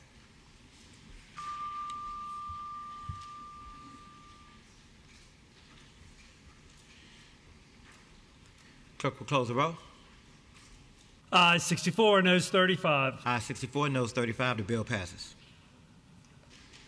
Over on page 16, we come to Senate Bill 223, which seeks to establish a distributed energy resources task force. This legislation reports Committee on Rules with an amendment nature of a substitute. The delegate from Fairfax, Delegate Helmer. Thank you, Mr. Speaker. I move the committee substitute. Shall the committee substitute be agreed to? All those in favor say aye. All those opposed, no. The committee substitute is agreed to. Delegate from Fairfax, Delegate Helmer. Thank you, Mr. Speaker. This bill is now in the posture of the cognate that we passed out of this body by myself, and I hope we will pass the bill. Shall the bill pass?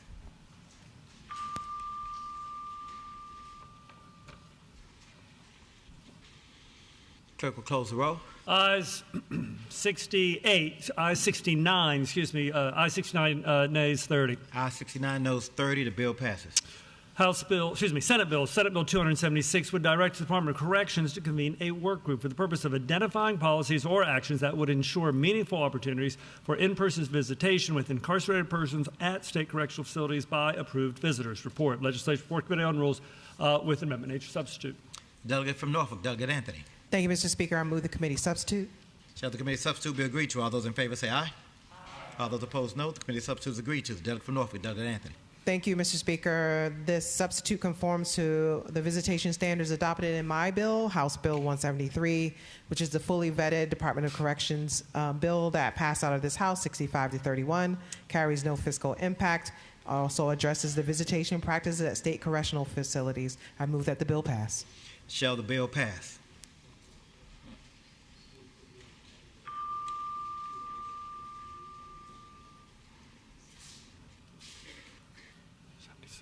Clerk will close the roll. Ayes 64, noes 34. Ayes 64, noes 34. The bill passes. Senate Bill 504 now before you seeks to amend and reenact a section of the Code of Virginia relating to vested rights, rulings, or orders of the local circuit court. Legislation Report Committee on Counties, Cities, and Towns. The delegate from Fairfax, Delegate Helmer.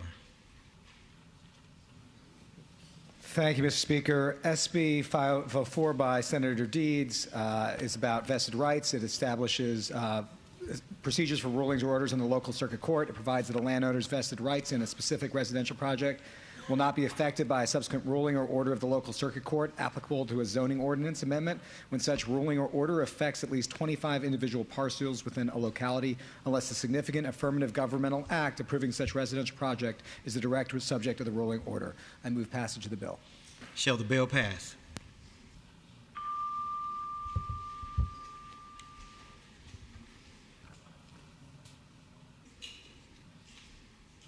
Clerk will close the vote. Ayes 63, noes 36. Ayes 63, noes 36. The bill passes. Senate Bill 658 now before you would direct the Secretary of Administration to convene a work group on automatic voter registration. This Legislation Report Committee on Rules with an amendment. Nature substitute. Delegate from Fairfax, Delegate Helmer.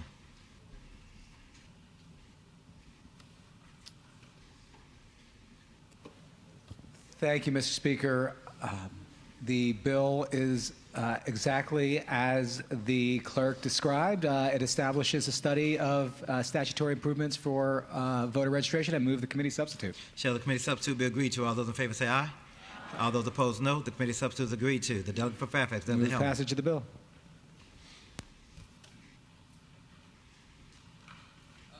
Shall the bill pass? My bad. We both looking at each other like, you gonna say something? No, I'm not. Thank you, Madam Clerk. Keep me on line. Clerk will close the roll. Ayes 64, noes 35. Ayes 64, noes 35. The bill passes. Senate Bill 801 now before you seeks to amend and reenact Section Code of Virginia relating to official emblems and designations. Song Emeritus repealed. Legislation Report Committee on Rules. Delegate from Fairfax, Delegate Helmer. Thank you, Mr. Speaker. Senate Bill 801 makes sure we stop having a racist song as our official state song. I move passage of the bill. Shall the bill pass?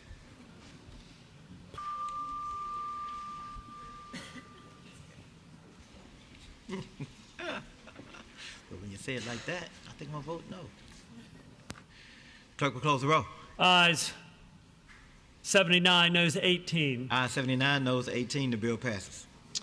Senate Bill 832 now before you seeks to amend and seeks to amend the Code of Virginia relating to vulnerable road user safety zones, vulnerable road user safety improvement fund, civil penalty reports. Legislation reported from the Committee on Rules.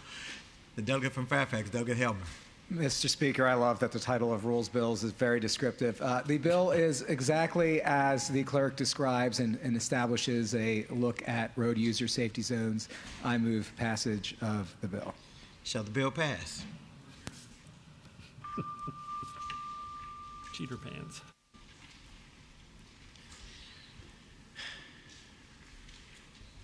Clerk will close the roll. Ayes 64, noes 35. Ayes 64, noes 35. The bill passes. All right, and then returning, we have 5 bills. A delegate from Fairfax, Delegate Simon. Mr. Speaker, having voted on the prevailing side by which we took Senate Bill 447 on page 7 of the calendar by for the day.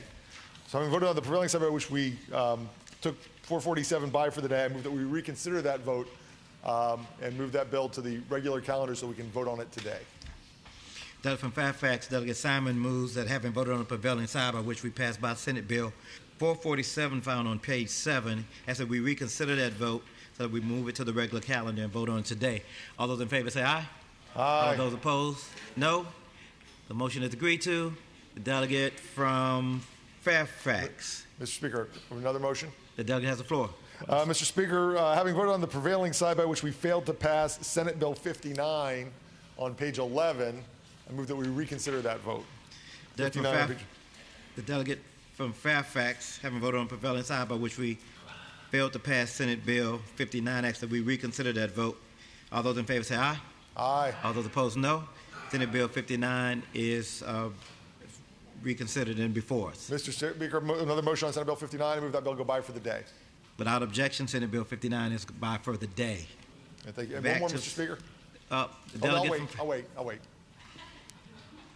Why don't you just do it now so we don't have to hear from you again? Yeah. The delegate from Fairfax, Delegate Simon. You may still hear from me again, but I'm going to go ahead and move that, having voted on the prevailing side by which we passed Senate Bill 84 on page 12 of the calendar, that we reconsider that vote. Delegate from Fairfax, having voted on the prevailing side by which we passed Senate Bill 84, moves that we reconsider that vote. All those in favor say aye. All those opposed, no. Senate Bill 84 it's back before us as well. Mr. Speaker, I move that that bill go by temporarily. Delegate from Fairfax moves that Senate Bill 84 go by temporarily, which is we're already at the end of that point. We only have two bills. It gives us a little more time, Mr. Speaker. It won't go. We won't go after the amendments. It'll be in this portion. Right. Understood. So you're going to. That's just 2 minutes. All right, Mr. Speaker, let's go ahead and take it by for the day. Okay, I'm trying to help you make a good choice here. You're really fighting back. Geez. The bill is by for the day. Thank you, Mr. Speaker. Mr. Clerk, that one bill that's still active now. Right. Well, we have several that got moved back. Mr. Speaker. The delegate from Powhatan, Delegate Ware. Thank you, Mr. Speaker. Since we're in this going back on things, I have a motion as well. The delegate has the floor. Thank you, Mr. Speaker. On Senate Bill 47, having voted on the prevailing side by which we passed that bill on page 10, I move that we reconsider that vote so that members may have a chance to correct their votes on this. Having voted on the prevailing side by which we passed Senate Bill 47, the delegate from Powhatan, Delegate Ware, moves that we reconsider that vote. All those in favor say aye. All those opposed, no. That bill is back before us. Okay, Mr. Clerk, figure it out. Are we going to vote on it? Yes. Yeah, Senate vote. So Senate Bill 47 is legislation to amend and reenact sections of the Code of Virginia related to impersonation of a law enforcement officer while committing additional act penalties. Substitute's been adopted, and reconsideration is now before you. Thank you, Mr. Speaker. Delegate from Chesapeake, Delegate Leftwich. Is the bill before us? The Senate Bill 47 is the bill before us. Speaking to the bill? The delegate has the floor. Thank you, Mr. Speaker. I would say to my colleagues that prior discussions on this bill in a different setting, I think, were misguided, and I would encourage my colleagues to vote for the bill. Oh, okay. We finally pro-law enforcement. Shall the bill pass?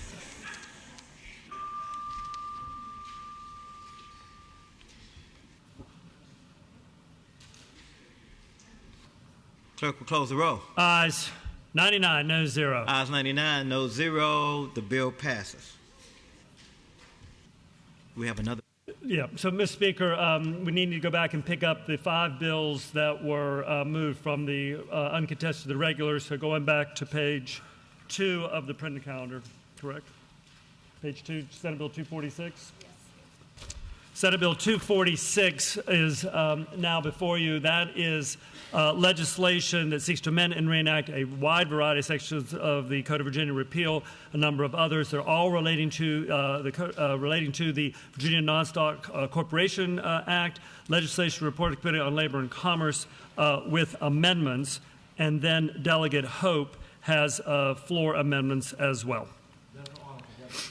from Arlington, Delegate Hope. Thank you, Mr. Speaker. I move the Committee on Labor and Commerce amendments. Shall the committee amendments be agreed to? All those in favor say aye. Aye. All those opposed, no. The committee amendments are agreed to. The delegate from Arlington, Delegate Thank you, Hope. Mr. Speaker. And I do have some floor amendments. They are technical corrections. They should be live on the internet now, but it's just referring to different parts of the Clerk code. will report the floor amendment. Yes, floor amendments is Delegate Hope floor amendments. Line 8 of the engrossed after 13.1-852.1 strike 13.1-852 and insert 13.1-853, and on line 25 of the engrossed after 13.1-852.1 strike 13.1-852 and insert 13.1-853. I move the line amendments. Shall the floor amendments be agreed to? All those in favor say aye. Aye. Those opposed, no. The floor amendments are agreed to. Delegate from Arlington, Delegate Hope. All right, Mr. Speaker. After all that, this bill is similar to my the cognate House Bill 439 that passed here 98-0 last month.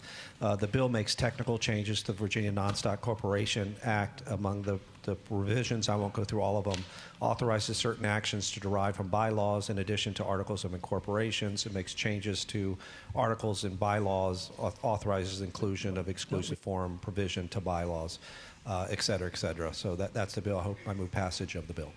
Shall the bill pass?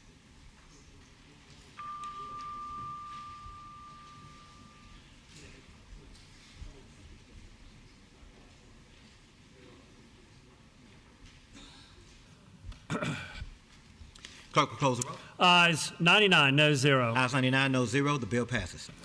All right, next we go to page 4. If you're following that way, the bill before you next is Senate Bill 43. Senate Bill 43 would direct the Department of Energy to evaluate and assess the benefits and impacts of and best practices and implementation recommendations for demand response programs. Legislative Report Committee on Rules. Delegate from Fairfax, Delegate Helmer. Mr. Speaker, Senate Bill 43 is, as the clerk described, it evaluates best practices for demand management programs. I move passage of the bill.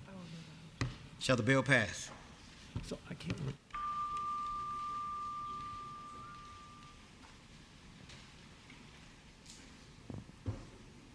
Clerk will close the roll.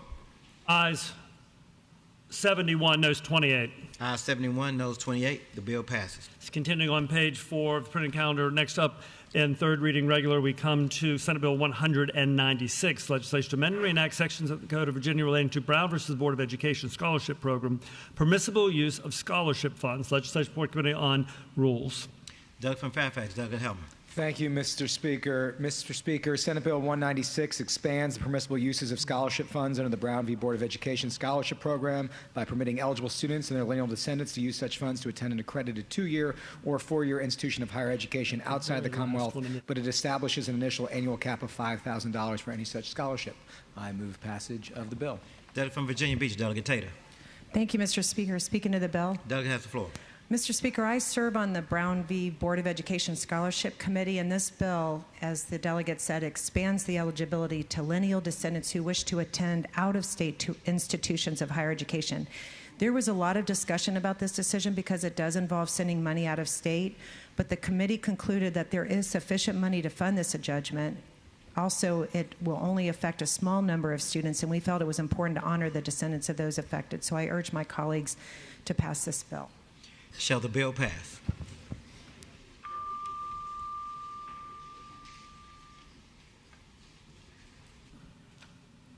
What do we want? Clerk will close the roll. Ayes 93, no 6. Ayes 93, no 6. The bill passes. Next, we come to Senate Bill 251. Senate Bill 251, which, top of page 5 of the printed calendar, that is legislation that would direct the State Corporation Commission to evaluate electric utility performance in the Commonwealth. Report. Legislative report rules with an amendment. Delegate from Fairfax, Delegate Helmer. Thank you, Mr. Speaker. Mr. Speaker, Senate Bill 251 directs the State Corporation Commission to independently consider whether elements of an effective performance-based regulatory framework to evaluate and potentially improve electric utility performance and cost control incentives in the Commonwealth are in the public interest and develop related legislative recommendations. The bill requires the Commission to include its findings and recommendations in a report required by existing law by March 1st, 2027. I move the committee amendment. You have to do all that with the committee amendment? The committee amendment does all that, Mr. Shall the committee amendment be agreed to? All those in favor say aye. Aye. All those opposed, no. The committee amendment is agreed to. The delegate from Fairfax, Delegate Helmer. Mr. Speaker, I move passage of the bill. Delegate from Rockingham, Delegate Runyon. Thank you, Mr. Speaker. Speaking to the bill. Delegate has the floor. Mr. Speaker, one of this bill's central directives is to consolidate rate adjustment clauses into base rates. While proponents call this simplification, it actually reduces transparency, Mr. Speaker. Ratepayers currently see exactly what they're paying for fuel costs, renewable energy compliance, and infrastructure separately. For example, a $400 bill, which isn't unusual in these days, consumers are paying $9.54 for clean energy projects, $19.96 for renewable energy portfolio, and $29.20 for the offshore Virginia wind farm. That's right, 15% of their bill. Ratepayers with some effort can see how much they're paying for the policies this body has passed. Mr. Speaker, bundling these into base rates makes it harder for consumers to understand what is driving their bills and easier for utilities to obscure cost increases. This bill directs the creation of performance incentive mechanisms for utilities, but provides no ceiling on what those incentives might cost ratepayers. In other states, poorly designed performance incentives have allowed utilities to earn millions of dollars in bonuses for meeting targets they would have achieved anyway. Without explicit cost caps in this legislation, we risk creating a system where ratepayers fund utility shareholder windfalls. Mr. Speaker, I urge the body to vote no on this bill. Shall the bill pass?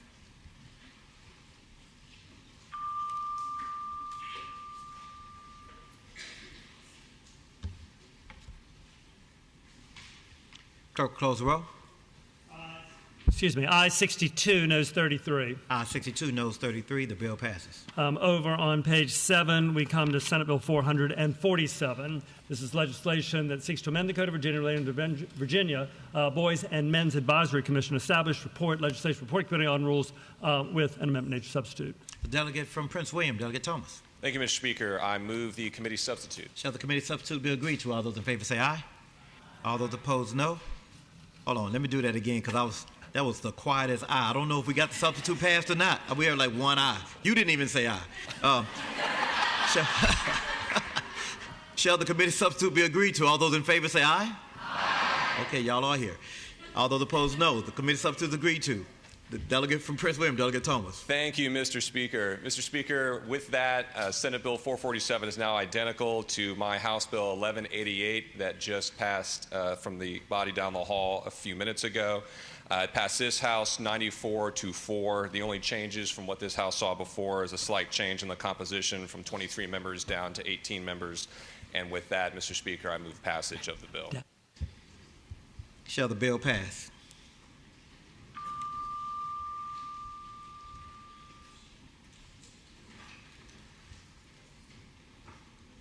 Clerk will close the roll. Ayes 92, noes 6. Ayes 92, noes 6. The bill passes. And then over on page 7, we come, over on page 8, we go to page, Senate Bill 515, I believe is the last bill in this category, third reading regular. SB 515 is legislation seeks to amend and reenact various sections of the Code of Virginia, repeal one or two others, all relating to the Commission on Electric Utility Regulation, scope and name change. Legislation report committee on rules of amendment nature substitute. Delegate from Fairfax, Delegate Helmer. Thank you, Mr. Speaker. I move the committee substitute. Shall the committee substitute be agreed to? All those in favor say aye. Aye. All those opposed, no. The committee substitute is agreed to. Delegate from Fairfax, Delegate Helmer. Mr. Speaker, if you hate the commission being called the sewer, this is the bill for you. This renames the commission to the Energy Commission of Virginia, and it gives it some new authorities. I move passage of the bill. Shall the bill pass?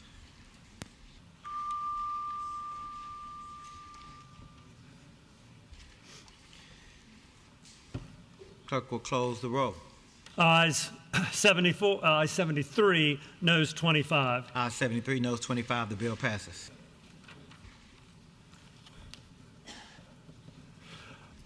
All right. Continuing with today's calendar, we come to a new category, House bills with Senate amendments. There's a lot of those in there, some 80 bills with Senate amendments. On page 18, we begin In this new category, Delegate McClure's House Bill 20 is first up. It relates to minimum wage, farm laborers or farm employees, temporary foreign workers. Legislature originally passed the House, passed the Senate.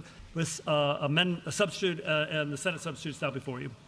The delegate from Arlington, Delegate McClure. Thank you, Mr. Speaker. Mr. Speaker, the Senate substitute unfortunately retains the H-2 exemption, but this bill takes a critical step in finally including farm workers in the Virginia Minimum Wage Act. The Senate substitute conforms my bill to its Senate's cognate, SB 121, which already passed this body. Therefore, Mr. Speaker, I move that the House agree to the Senate substitute and ask that the body vote yes. Shall the Senate substitute be adopted?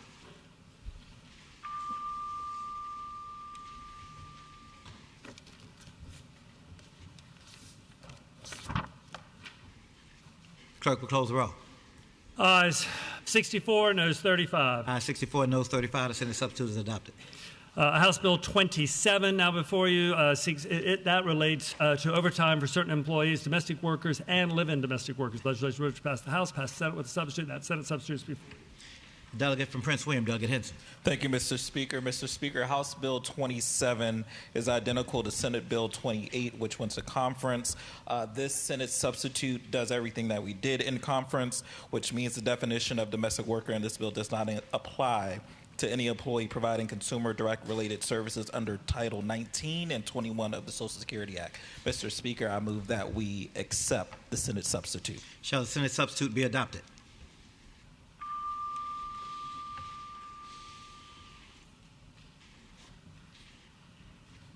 Clerk will close the roll. Ayes 63, noes 35, abstentions 1. Ayes 63, noes 35, abstentions 1. The bill passes. The Senate substitute is adopted. So next up is House Bill 55. House Bill 55, which relates to noise abatement monitoring systems, local authority, civil penalties. Legislation originally passed the House, passed the Senate with amendments. Senate amendments are before you. Delegate from Fairfax, Delegate Sullivan. Thank you, Mr. Speaker. HB 55, affectionately known as the Muffler Bill, creates a pilot program addressing aftermarket mufflers. The Senate amendment deletes Planning District 16 from the pilot. I move that the House adopt the amendment. Shall the Senate amendment be adopted? Madam Clerk. Nobody said anything about tyranny with this. Yeah.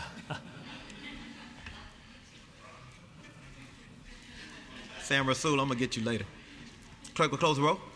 Ayes 65, noes 34. Ayes 65, noes 34. The Senate amendment is adopted. Next up, we come to House Bill 67, which would direct the Director of the Department of Energy to identify and develop training resources to advance workforce development in the offshore wind industry. Legislation passed the House, passed the Senate with substitute, which is before you. The delegate from Virginia Beach, Delegate Fagans. Thank you, Mr. Speaker. HB 67 is a workforce development bill that prepares Virginians for our growing offshore wind workforce economy. The bill passes the House 85-12, and while the Senate tried their best, the Senate substitute did not improve the bill, and they had accepted the House version of the bill. Rejecting the substitute restores the bill to the original version that we passed, so I move that we reject the substitute and vote no. Shall the Senate substitute be adopted?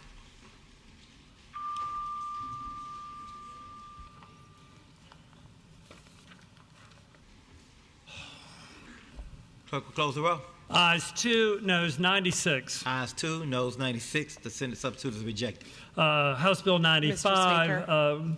The delegate from Alexander, Delegate Herring. Mr. Speaker, I rise for a motion. The delegate has the floor.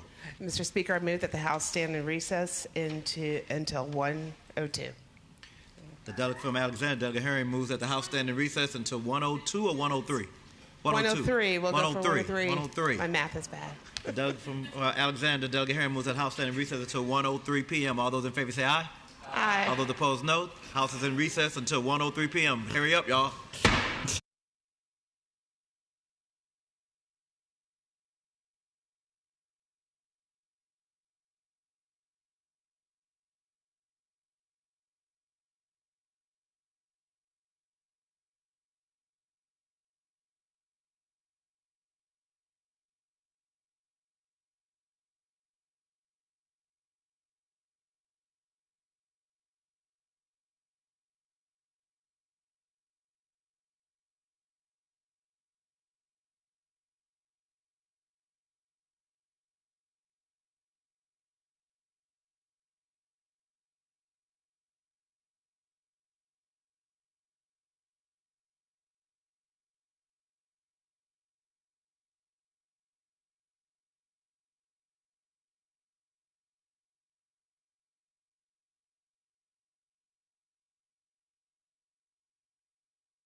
House will come to order. Mr. Clerk. Continuing with House bills with Senate amendments, we're on page 19. Several bills into this large category. We come first picking back up after the recess to House Bill 95. House Bill 95 relates to Virginia Residential Landlord and Tenant Act, landlord remedies, noncompliance with rental agreement payment plan. Legislation passed the House, passed Senate with amendment. That Senate amendment's before you. Delegate from Alexandria, Delegate McPike. Thank you, Mr. Speaker. House Bill 95 is a bill by former Delegate Bennett Parker, which passed the House 64-35 on February 2nd. It requires that landlords provide tenants who owe no more than 1 month's delinquent rent with a payment plan that will allow them to pay off that debt. The Senate amended the bill only with a delayed enactment clause to January 1, 2027. I move that the House accept the Senate amendment to HB 95 and ask that members vote yes. Shall the Senate amendment be adopted?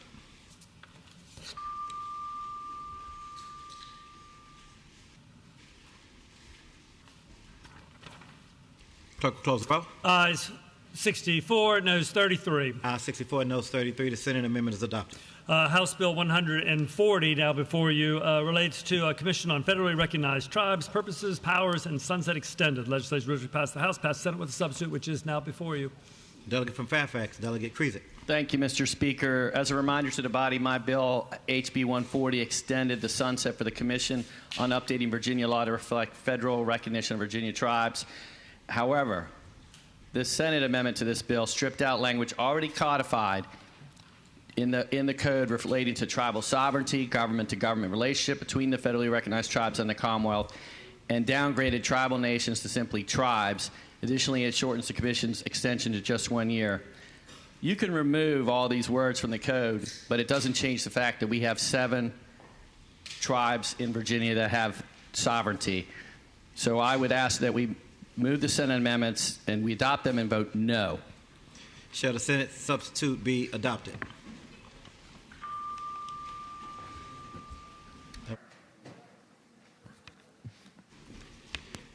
Clerk will close the roll. Ayes 1, noes 97. Ayes 1, noes 97. The Senate substitute is rejected. Over on page 20, we come to House Bill 170, relates to real estate appraisers, educational requirements for licensure, fair housing, and appraisal bias course. Legislation originally passed the House, passed Senate with amendment, which is before you now. Delegate from Virginia Beach, Delegate Askew. Thank you, Mr. Speaker. Mr. Speaker, HB 170 updates Virginia's real estate appraiser education requirements to include specific training on fair housing, appraising biases, and anti-discrimination. The Senate substitute simply changes audited to review to match how these courses are currently being overseen, and I ask the body to accept the Senate substitutes. Shall the Senate Senate amendment be adopted?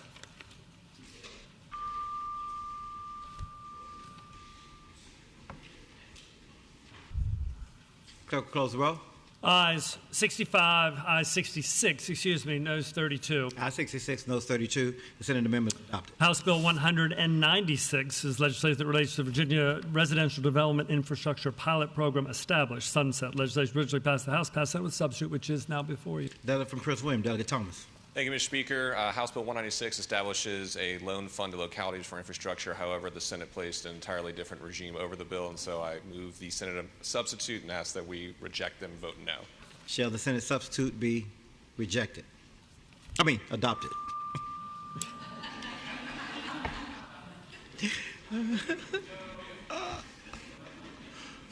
The clerk will close the roll. Ayes 2, noes 96. Ayes 2, noes 96. The Senate substitute is rejected. House Bill 217 now before you relates to purchase, sale, transfer, etc. of assault firearms and certain ammunition feeding devices prohibited. Penalties. Legislation originally passed the House, subsequently passed Senate with substitute. Senate substitutes now before you. Delegate from Fairfax, Delegate Helmer.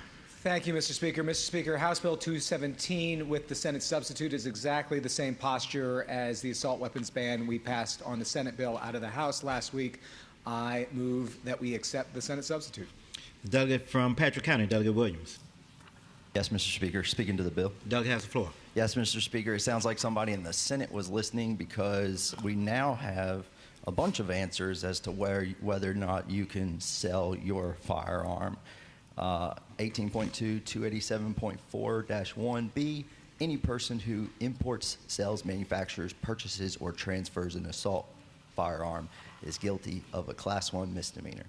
And then in 18.2, 308.25, E, any person who shall sell, or no person shall sell an assault firearm as defined in that new section in that other bill for money, goods, services, or anything else of value. And then it says any person who willfully and intentionally sells an assault firearm as defined in that other section to another person or purchases an assault firearm from another person, they're guilty of a Class 1 misdemeanor too. And then it does carve out that you can transfer an assault weapon as a gift to immediate family members, but interestingly enough, you are only allowed to transfer the assault firearm upon death through inheritance, but in this bill there's no carve out or exception for inheritance of the magazines that go with it. So it effectively phases out large capacity ammunition and magazines. And I think that's the ultimate goal on a lot of these bills. But I just thought I'd point out that it makes it very clear that you are losing your Second Amendment rights now. So thank you, Mr. Speaker. Delegate from Scott County, Delegate Kilgore. Thank you, Mr. Speaker. Speak to the Senate amendments. Delegate has the floor. Mr. Speaker, ladies and gentlemen of the House, what this bill is going to do, it's not anything about safety. It's not going to save one life. But what it is going to do is make criminals out of law-abiding citizens out here across the Commonwealth. Mr. Speaker, as I've said when this bill was going through, this bill will be overturned. It's not constitutional. It goes against precedent that the Supreme Court has already decided. So we'll be back again on this bill, I'm sure. Thank you, Mr. Speaker.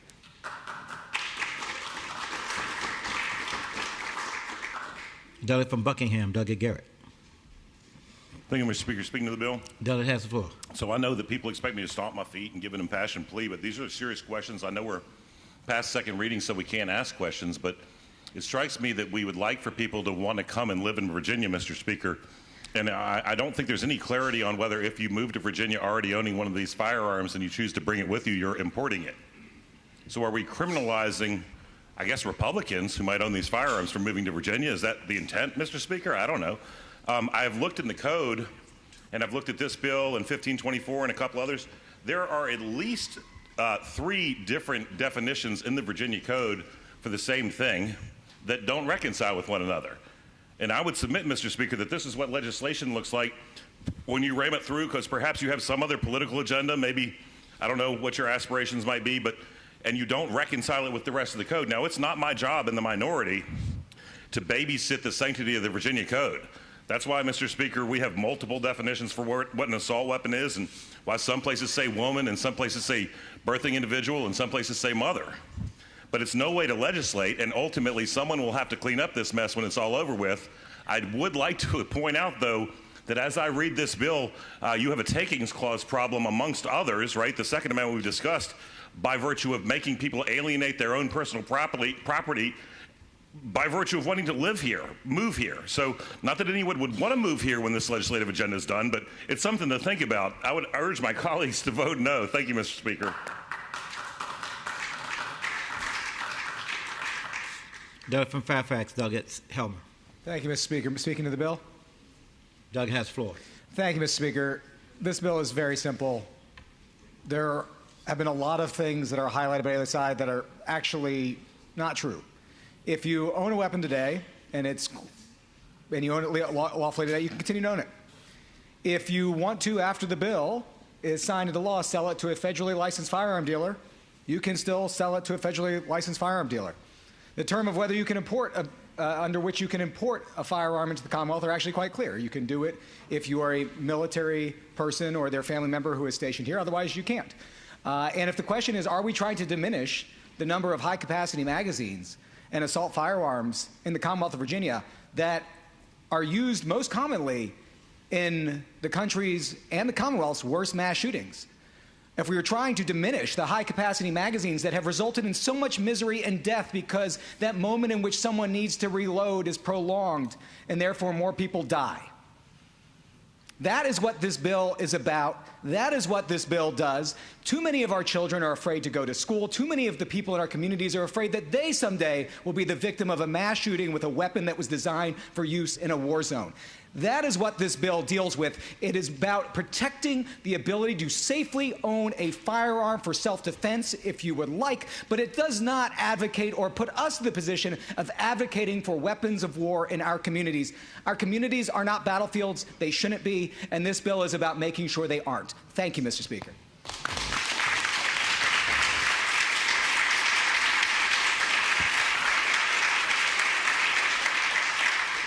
The delegate from Campbell County, Delegate Zaire.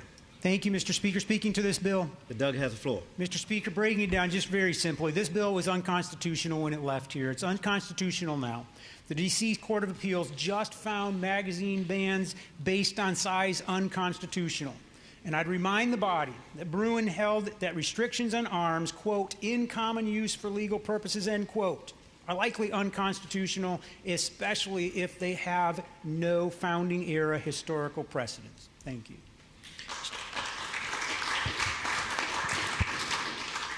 Shall the Senate substitute be adopted?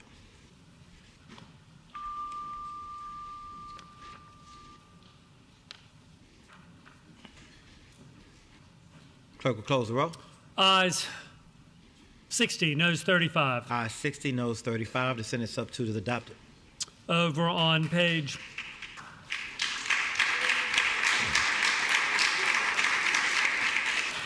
Over on page 21, we come to House Bill 231, which relates to the Autism Advisory Council name change, membership, staffing, powers, and duties. Legislation originally passed the House, so it's passed Senate with substitute, which is before you. Delegate from Fairfax, Delegate Cohen. Thank you, Mr. Speaker. Like my colleague from Georgia, the Senate took everything good that we did over here and made it bad. The Senate substitute on HB 231 diverges from the original intent of the bill, replaces the Autism Commission with a governor's council staffed by DBHDS. So I would encourage my colleagues, I will move the Senate substitute and ask that we reject. Please say no to what's happening across the hall. Shall the Senate substitute be adopted?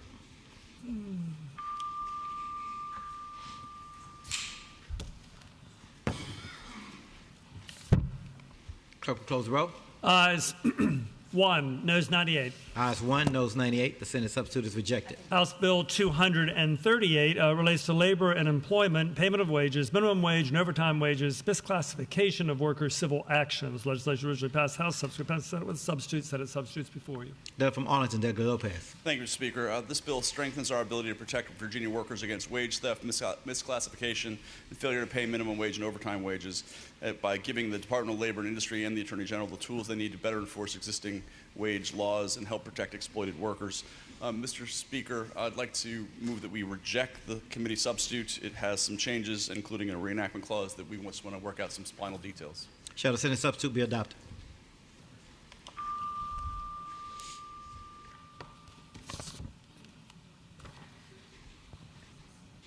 Clerk, close the roll.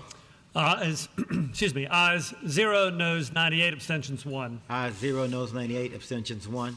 Senate substitute is rejected. House Bill 246, now before you, relates to affirmative defense or reduced penalty for mental illness, neurocognitive disorder, or intellectual or developmental disability. Legislation originally passed the House, subsequently passed Senate with amendments. Senate amendments are before you. Delegate from Fairfax, Delegate Watts. Thank you, Mr. Speaker. House Bill 246 deals with allowing, as an affirmative defense, behavior due to a mental or cognitive disorder in the charge of assault and battery on a law enforcement officer. The amendments put it in the same posture as the Senate cognate, which passed this House by a vote of 56 to 39. I move the Senate amendments and urge their adoption. Shall the Senate amendment be adopted?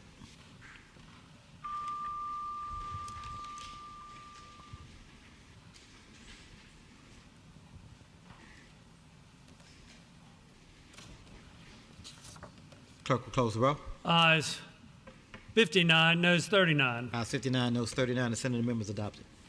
Over on page 22, we come to House Bill 285, which would establish a Distributed Energy Resource Task Force. Report sunset. Legislation originally passed the House, subsequently passed Senate with a substitute. Senate substitutes before you. Delegate from Fairfax, Delegate Helmer. Thank you, Mr. Speaker. Going to move the Senate substitute, or move acceptance of the Senate substitute, and ask that we vote no. We just need to get this bill into conference. Thank you, Mr. Speaker. Shall the Senate substitute be adopted?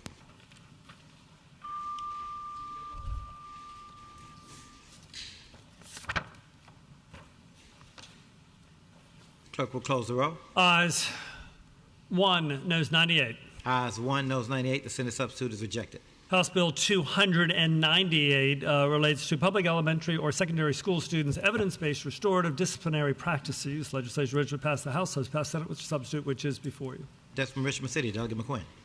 Mr. Speaker, yes, I move that the House would agree to the Senate amendment, and I will state it as. Thank you, Mr. Speaker.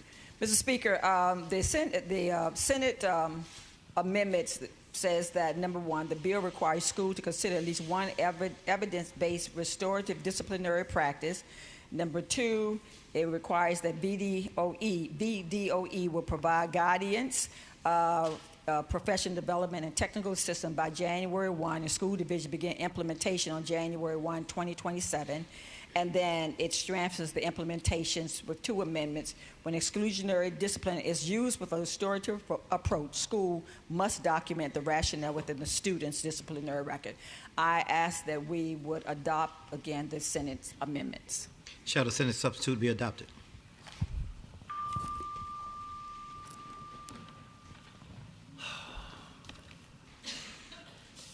Clerk will close the roll.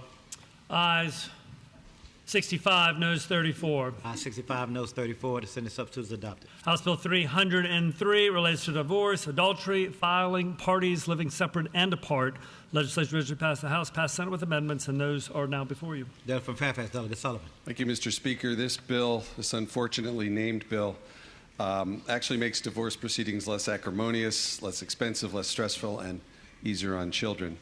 The Senate's amendment adds an enactment clause which will create a work group to consider whether Virginia should move to a no-fault divorce system. It does no harm to the underlying bill. I move that the House adopt the Senate amendment. Shall the Senate amendment be adopted?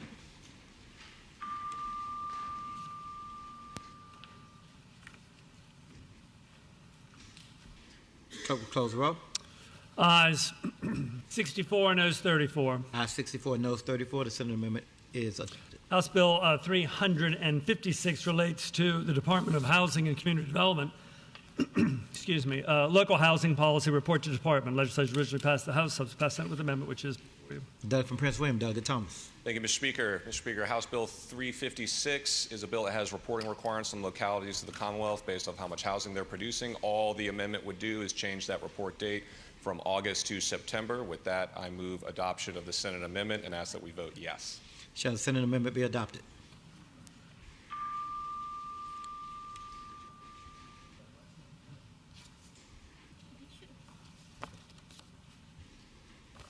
Clerk will close the vote. Ayes 74, noes 24. Ayes 74, noes 24. The Senate amendment is adopted. House Bill 361 relates to earned sentence credits, incarceration while awaiting trial or pending an appeal. Legislation originally passed the House, has passed Senate with a substitute, which is before you. Delegate from Fairfax, Delegate Sebo.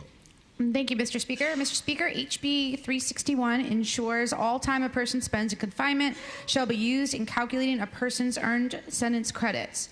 The Senate substitute delays the enactment date for 2 years. I think we may be able to shorten that a bit. So, Mr. Speaker, I move the Senate amendment and ask the body to vote no. Shall the Senate amendment be adopted? Senate substitute.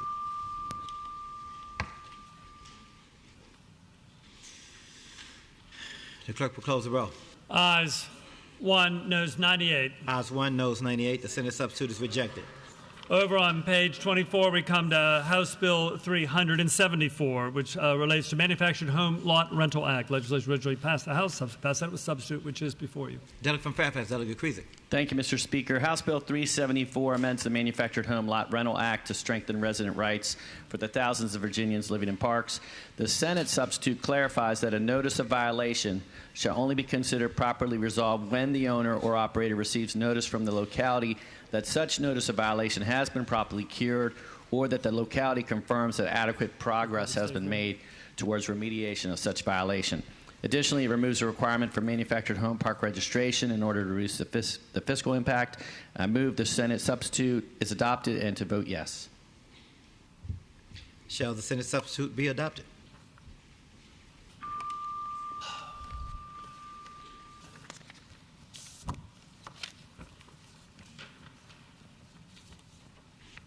Clerk will close the roll. Ayes 65, noes 34. Ayes 65, noes 34. The Senate substitute is adopted.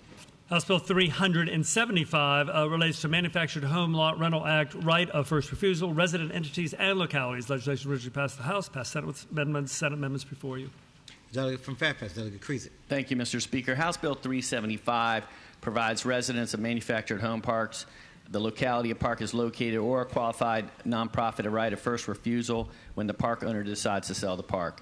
The Senate amendments clarify that in the case a mobile home park owner plans to sell and the third-party buyer later changes the price by more than 5%, the owner has to treat it like a brand-new offer and give residents or the local government another chance to match it, but only if they haven't already said they plan to exercise their right of first refusal.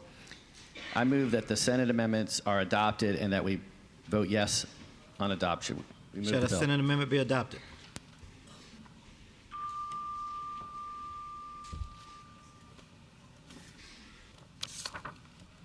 Clerk will close the roll. Ayes 66, noes 32. Ayes 66, noes 32. The Senate amendment is adopted. House Bill 425 relates to the Department of Medical Assistance Services, remote monitoring services through pregnancy and postpartum for high-risk pregnant patients and patients with advanced maternal age. Reimbursement legislation originally passed the House, has passed Senate with a substitute, which is before you. Delegate from Henrico, Delegate Verbola. Thank you, Mr. Speaker. Mr. Speaker, the Senate substitute fundamentally changes my HB 425's original intent. It makes it a Section 1 bill that DMAS has and already currently performs. So I believe this to be an unnecessary substitute and would like to stand on the House's stance of tangibly serving our pregnant and postpartum individuals in their time of need. HB 425, as originally passed by this body, is a targeted maternal health bill that strengthens Medicaid coverage for remote patient monitoring during pregnancy and the postpartum period while improving cost efficiency and maintaining strong clinical impact. With that, Mr. Speaker, I would move adoption of the Senate committee substitute and ask that we reject the motion. Shall the Senate substitute be adopted?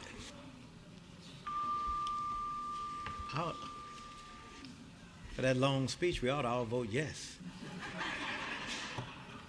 Clerk will close the roll. Ayes 0, noes 99. Ayes 0, noes 99. The Senate substitute is rejected. House Bill 429, different bill, same patron. This one relates to electric utilities, integrated resource plan, State Corporation Commission, Commission on Electric Utility Regulation, work group report. Legislation passed the House, passed Senate with substitute, which is before you. Delegate from Henrico, Delegate Verbola. Thank you, Mr. Speaker.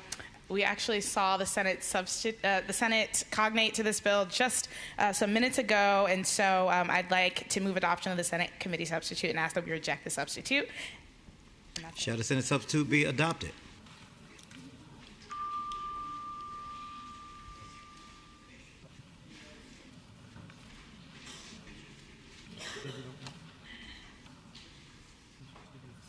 Clerk will close the roll. Ayes 0, noes 99. Ayes 0, noes 99. The Senate substitute is rejected. Over on page 26, we come to House Bill 430. This legislation relates to New College Institute, name, membership, and composition of board of directors. Legislation passed the House, passed Senate with amendment. That's Senate amendments before you. Delegate from Henrico, Delegate Verbola. Thank you, Mr. Speaker. HB 430 is now identical to SB 299, resolving a nearly 7-year battle and updating composition of board directors for NCI. I move the Senate committee substitute and ask that we accept the motion. Delegate from Washington County, Delegate O'Quinn. Thank you, Mr. Speaker. Will the patron yield for a question? Will the patron yield? Mr. Speaker, I do yield. Patron will yield. Thank you, Mr. Speaker. I would ask the patron, some of us over on this side were just having a discussion, and we were hoping that you could hold those flags just a little higher. We're having trouble seeing them on this side. I was curious if she could comply with that request. Mr. Speaker, I will comply with that request. So whatever she does, y'all do the opposite. Shall the Senate amendment be adopted?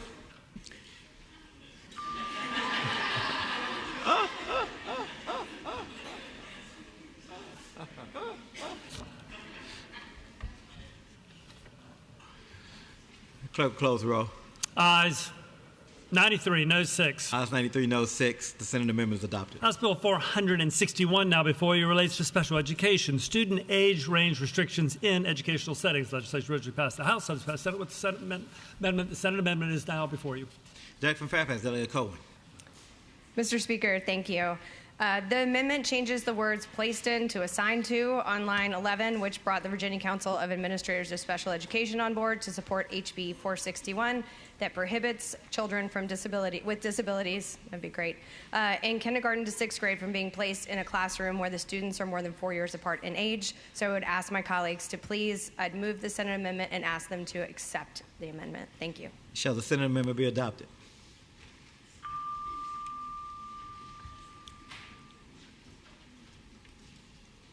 Clerk, close the roll. Ayes 71, noes 28. Ayes 71, noes 28. The Senate amendment is adopted. Over on page 27, we come to House Bill 554. Legislation relates to state officers and employees, state agencies to establish alternative work schedules, reporting requirement. Legislation originally passed the House, subject to pass Senate with substitute, which is before you.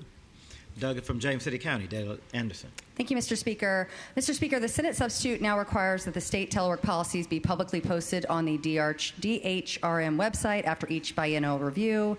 Additional requirements that cannot currently be practically implemented have been removed, as well as the 2022 requirement tied to restoring the telework agreement. And finally, the regional telework provisions was removed to avoid the creation of inconsistent policy standards. With that, Mr. Speaker, I move the House adopt the Senate substitute, and I ask the body to vote yes. Shall the Senate substitute be adopted?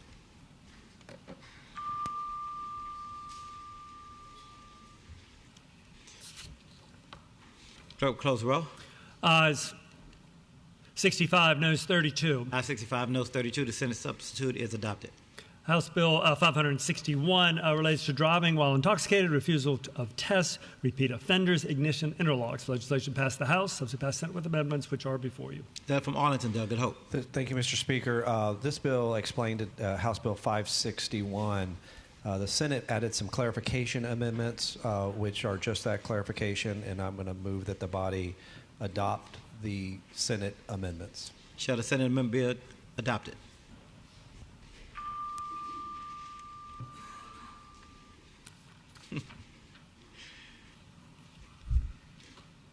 Clerk will close the roll. Ayes 90, no 7. Ayes 90, no 7. The Senate amendment is adopted. Over on page 28, we come to House Bill 569, which relates to prevailing wage rate for public works contracts, definition, civil penalty. Legislation originally passed the House, passed Senate with a substitute, which is before you. Delegate from Virginia Beach, Delegate Fagan. Thank you, Mr. Speaker. With HB 569 for prevailing wage for local public works funded by local and state dollars, allowing opt-in for locally funded projects, and setting rates for every 2 years. The Senate substitute does include changes that the House version still needs to we need to work on. As such, Mr. Speaker, I would move this substitute, and then we ask to reject it and vote no, so the bills may go into conference. Shall the Senate substitute be adopted?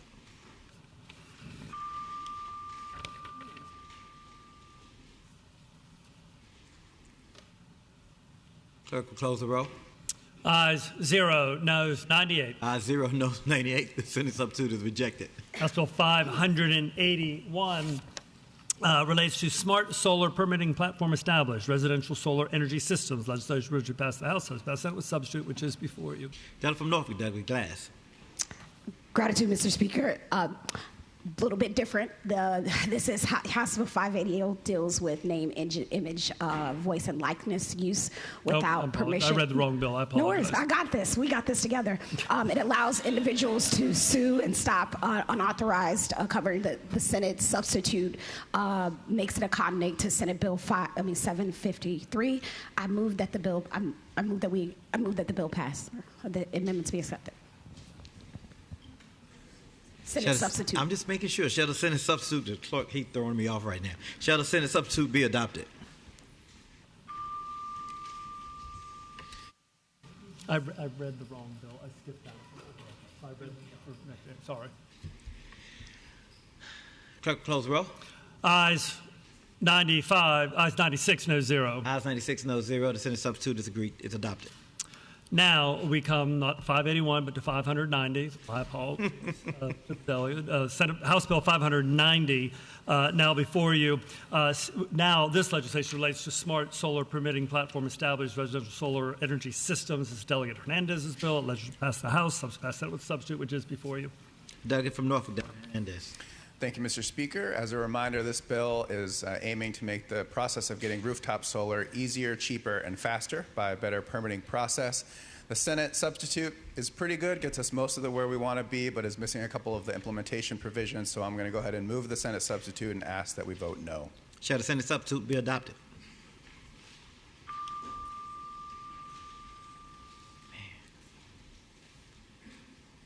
Clerk will close the roll. Ayes 0, noes 98. Ayes 0, noes 98. The Senate substitute is adopted. House Bill 614 is legislation that requires the Commission on Civics Education to review and make recommendations on the inclusion of the contributions, perspectives, and experiences of historically marginalized communities in the history and social science standards of learning and curriculum framework report. Legislation originally passed the House and subsequently passed Senate with a substitute, which is now before the body. Delegate from Roanoke City, Delegate Rasool. Thank you, Mr. Speaker. The Senate substitute simply shifts the work from the Commission on Civics Education to the Department of Education. I hope we pleasure the body to adopt the Senate substitute. Shall the Senate substitute be adopted?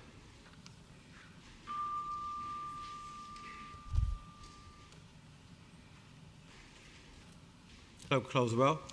Ayes 63, noes 34. Ayes 63, noes 34. The Senate substitute is adopted. House Bill 616 relates to the Department of Housing and Community Development, Virginia Residential Landlord and Tenant Act, tenant records. Legislation originally passed the House, subsequently passed Senate with amendments. Senate amendments are before you. Delegate from Norfolk, Delegate Anthony. Thank you, Mr. Speaker. The Senate amendments clarify the rent ledger requirement, so tenants requesting their account record can obtain documentation separating base rent from other charges, which is often needed for housing assistance programs. The amendment also adds a delayed enactment, but preserves the purpose of the bill. Mr. Speaker, I move that the House agree to the Senate amendments and vote yes. Shall the Senate amendment be adopted?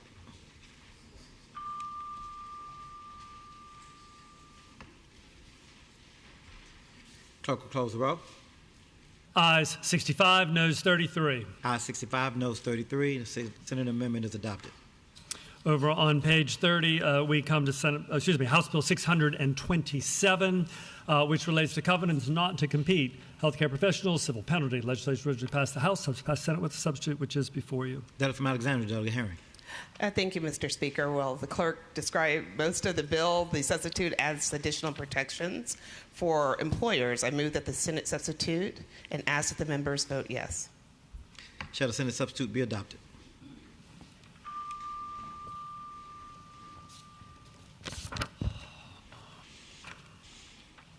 Clerk will close the roll.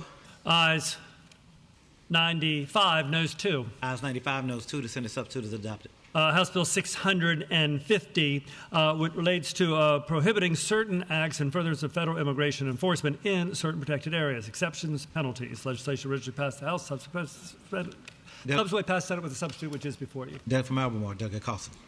Thank you, Mr. Speaker.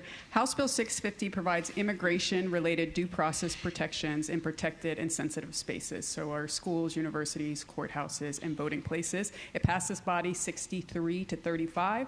The Senate substitute reduces those place-based protections to just our courthouses. I think we can do more, and I would like to go to conference. So, Mr. Speaker, I move that the House adopt the committee substitute, but kindly request that my colleagues vote no. Shall the Senate substitute be adopted?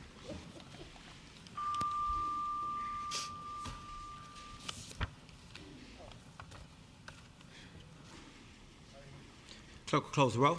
Ayes 0, noes 98. Ayes 0, noes 98. The Senate substitute is rejected. House Bill 656 relates to mental health and substance abuse disorders, network adequacy standards, comparative analyses, report, emergency regulations. Legislation originally passed the House, passed the Senate with the substitute, which is before you. That from Enrico, Doug Willett. Thank you, Mr. Speaker. Mr. Speaker, HB 656 strengthens mental health parity in Virginia by ensuring mental health and substance use disorder care is covered and accessible in the same terms as medical and surgical care. The Senate substitute adds a delayed enactment clause, which we can live with. Mr. Speaker, I move the House adopt the Senate substitute and ask the body to accept the motion. Shall the Senate substitute be adopted?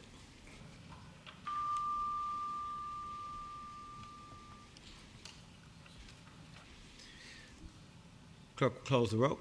Ayes 92, no 6. Ayes 92, no 6. The Senate substitute is adopted. House Bill 672 relates to appliance minimum energy and water conservation standards, heating, ventilation, air conditioning facilities, and home appliances, Department of Energy. Legislation originally passed the House, passed the Senate with a substitute, which is before you. That from Prince William, Doug Maldonado.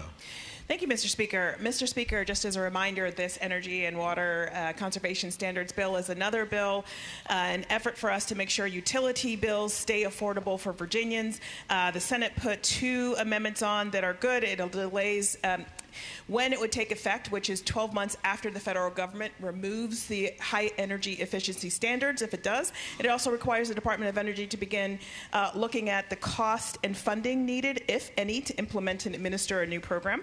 And that report would be due to the chairs of our respective finance and appropriations committees by December 1, 2026. Mr. Speaker, I ask that the House agree to the Senate substitute and vote yes. Shall the Senate substitute be adopted?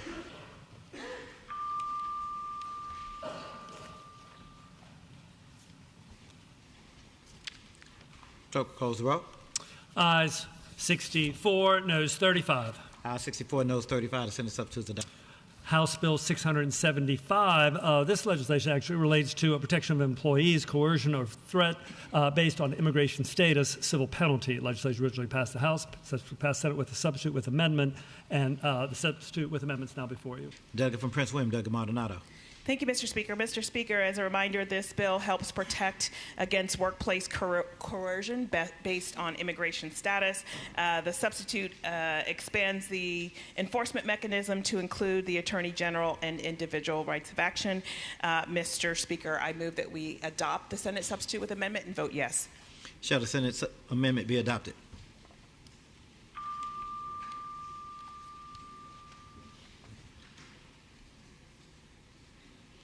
Clerk will close the roll. Ayes 64, noes 35. Ayes 64, noes 35. The Senate amendment is adopted. Continuing with this category, we come next to House Bill 678. That is legislation related to the Virginia Residential Landlord and Tenant Act, terms and conditions of rental agreement, notice of rent increase. Legislation passed the House, then passed the Senate with amendment, which is now before you. For the trifecta, the delegate from Prince William, Doug Maldonado. Thank you, Mr. Speaker. The clerk read this perfectly. The only thing I will add is that the amendment has a delayed enactment date of January 1, 2027. I move that the Senate amendment be adopted and that we vote yes. Shall the Senate amendment be adopted?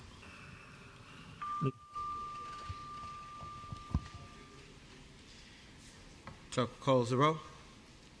Ayes 73, noes 24. Ayes 73, noes 24. The Senate amendment is adopted.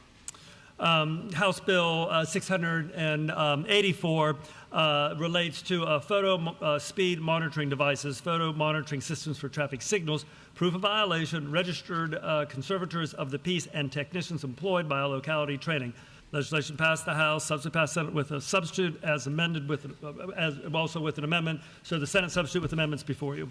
Delegate from Alexander, Delegate Herring. Thank you, Mr. Speaker. I move that this bill go by for the day. Without objection, HB 684, the cognate to the Diggs bill that you guys killed, goes by for the day. Over on page 32, therefore, we come next to House Bill 768. HB 768 relates to custody and visitation arrangements for minor custody evaluation. Legislation originally passed the House, passed the Senate with amendments which are before you.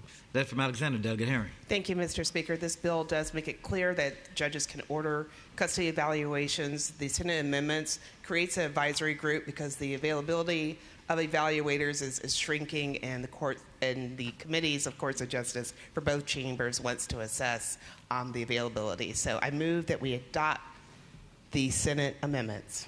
Shall the Senate amendment be adopted?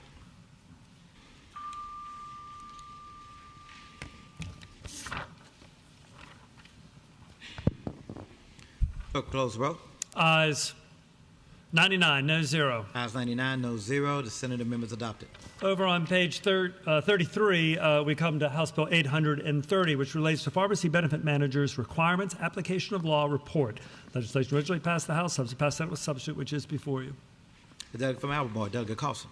Thank you, Mr. Speaker. This bill is a PBM reform bill, an accountability bill, and in its original form passed this body unanimously. The substitute conforms my bill to the Senate version, which also passed this body unanimously. The change is a clarifying change requested from appropriations. Mr. Speaker, I move the House adopt the Senate substitute. Shall the Senate substitute be adopted?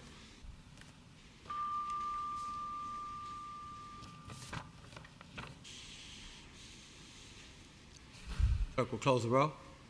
Ayes 98, no 0. Ayes 98, no 0. The Senate substitute is adopted. House Bill 834 now before you relates to the Virginia Residential Landlord and Tenant Act, fire or casualty damage termination by a landlord. Legislation originally passed the House, substitute passed the Senate with amendment, which is before you now. The delegate from Arlington, Delegate McClure. Thank you, Mr. Speaker. Mr. Speaker, as a reminder, HB 834 makes it easier for tenants to adjust and cope in the aftermath of a fire or casualty incident. The Senate amendment simply adds a delayed enactment.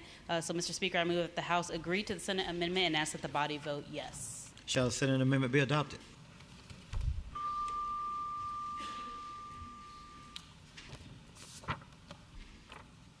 Clerk will close the roll. Ayes 66, noes 32. Ayes 66, noes 32. The Senate amendment is adopted. House Bill 848 relates to the Virginia Residential Landlord and Tenant Act, material noncompliance by a landlord, rent escrow relief. Legislation originally passed the House, substitute passed Senate with amendment, which is before you. The delegate from Richmond City, Delegate Cousins. Thank you. HB 848 improves access to the legal system by removing the requirement that tenants be current on rent to file an affirmative action against the landlord for failing to meet safe housing standards. The Senate amendment adds a delayed enactment date of January 1st, 2027. Mr. Speaker, I begrudgingly move that the House agree to the Senate amendment. Shall the Senate amendment be adopted? Begrudgingly. Begrudgingly. Clerk will close the roll. Ayes 70, noes 29. Ayes 70, noes 29. The Senate amendment is adopted. Begrudgingly. Over on page 34, we come to House Bill 892, which relates to electric utilities. Integrated Resource Plan, State Corporation Commission to investigate electric load forecast. Legislation originally passed the House, passed Senate with a substitute, which is before you. Delegate from Fairfax, Delegate Shin. Thank you, Mr. Speaker. Mr. Speaker, I would move that the Senate substitute and ask that my colleagues join me in rejecting the Senate substitute. Mr. Speaker, speaking to that motion? Sure. Thank the delegate you, has the floor. Thank you, Mr. Speaker. Just as a reminder, House Bill 892 left this body on February 11th on a vote of 63 to 32, and the Senate added a very undesirable reenactment clause on it, Mr. Speaker. So I'm hoping to go into conference on this one. Okay. Shall the Senate substitute be adopted?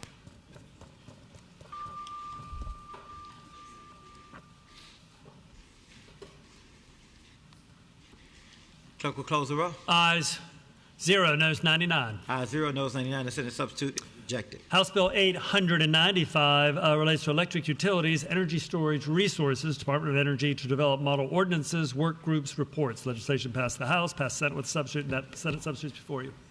Delegate from Fairfax, Delegate Sullivan. Thank you, Mr. Speaker. HB 895 is the same bill we passed about 45 minutes ago. I move that the House adopt the Senate substitute. Shall the Senate substitute be adopted?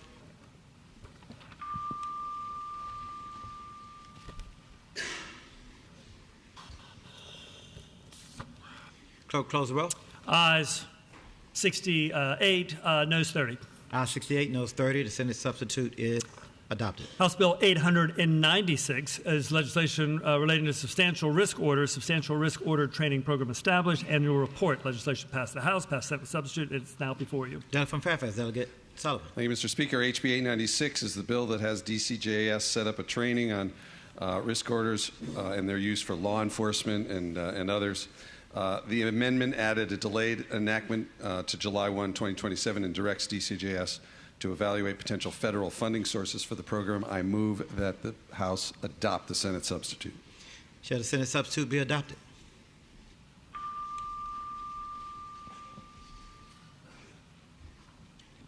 Clerk, close the roll. Ayes 64, noes 35. Ayes 64, noes 35. The Senate substitute is adopted. Next up, we come to House Bill 903. This would require the State Corporation Commission to convene a work group to design an effective regulatory framework to improve electric utility performance in the Commonwealth. Legislation passed the House originally, passed Senate with a substitute with amendment, and the Senate substitute with amendments now before you. For the trifecta, the delegate from Fairfax, Delegate Sullivan. Thank you, Mr. Speaker. Last one for the day for me. This is another bill we passed just a few moments ago relating to performance-based regulation. The Senate's substitute with amendment simply moves the due date for the SEC's report from March 1, 2027 to July 1, 2027. I move that the House adopt the Senate substitute with amendment. Shall the Senate amendment be adopted?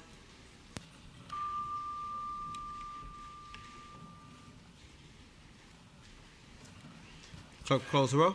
Ayes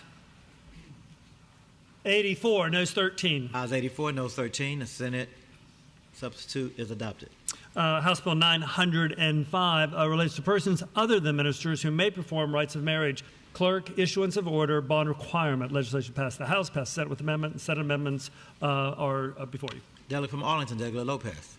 Thank you, Mr. Speaker. This bill simplifies the process to become a marriage efficient in Virginia by allowing court clerks who already process these application certificates to approve officiants rather than circuit court judges.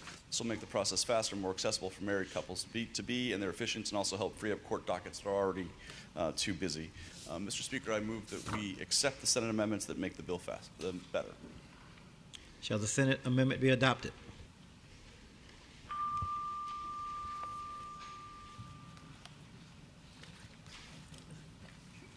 Clerk, close the roll. Ayes 73, noes 24. Ayes 73, noes 24. The Senate amendment is adopted.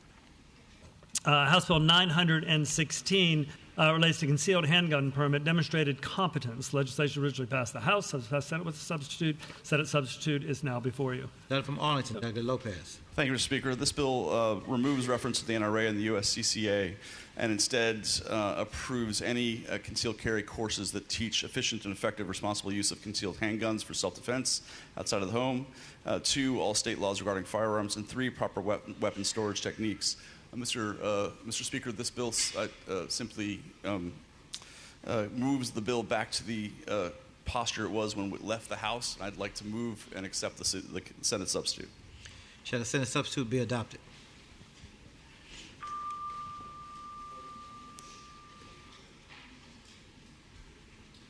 Clerk will close the roll.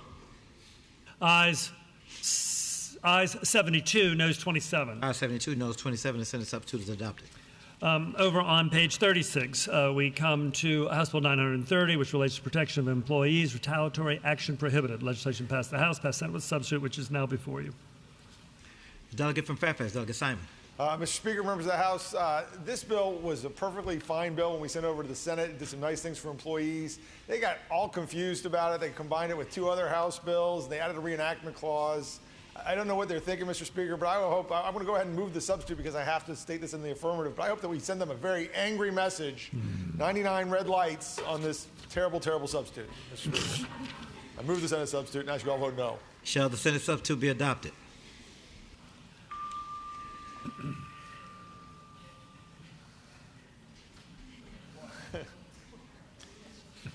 Clerk will close the roll.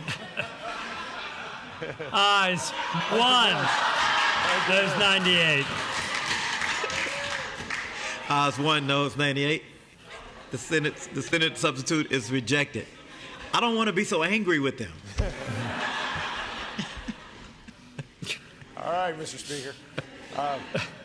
Next up, we come to House Bill 934. This is legislation related to alcoholic beverage control, government stores, distillers' licenses as agents of the board. Sale of alcoholic beverages. Legislation passed the House, passed Senate with substitute, which is before you.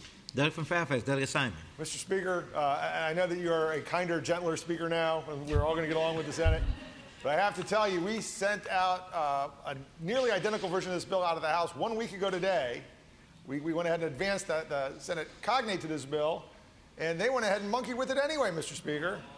And they went ahead and took out some language on this. And so, but very nicely and gently, because I'm sure they just made a simple mistake, and we can all work this out in conference.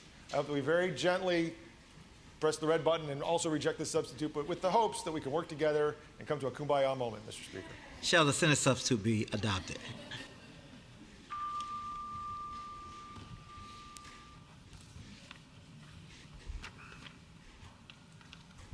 The clerk will close the roll. Ayes 2, noes 97. Ayes 2, noes 97. The Senate substitute is rejected. They don't want to be kind and gentle to those two folks. We come next to House Bill 972, relating to voter registration. List maintenance activities, cancellation procedures, record matches, required identification. Oh, okay, looky there. I did that again. My apologies. Excuse me, backing up one, coming to House Bill 969, which directs the Department of Criminal Justice Services Committee, a work group, to develop policy and legislative recommendations to address firearm violence. Legislation passed the House, passed Senate with substitute, which is before you. Delegate from Newport News, Delegate Price. Thank you, Mr. Speaker. House Bill 969 seeks to do the work to establish the Virginia Gun Violence Prevention Center, but we have a few more changes that we want to make. So I move that we accept the Senate substitute, but I ask that we all vote no. Shall the Senate substitute be adopted?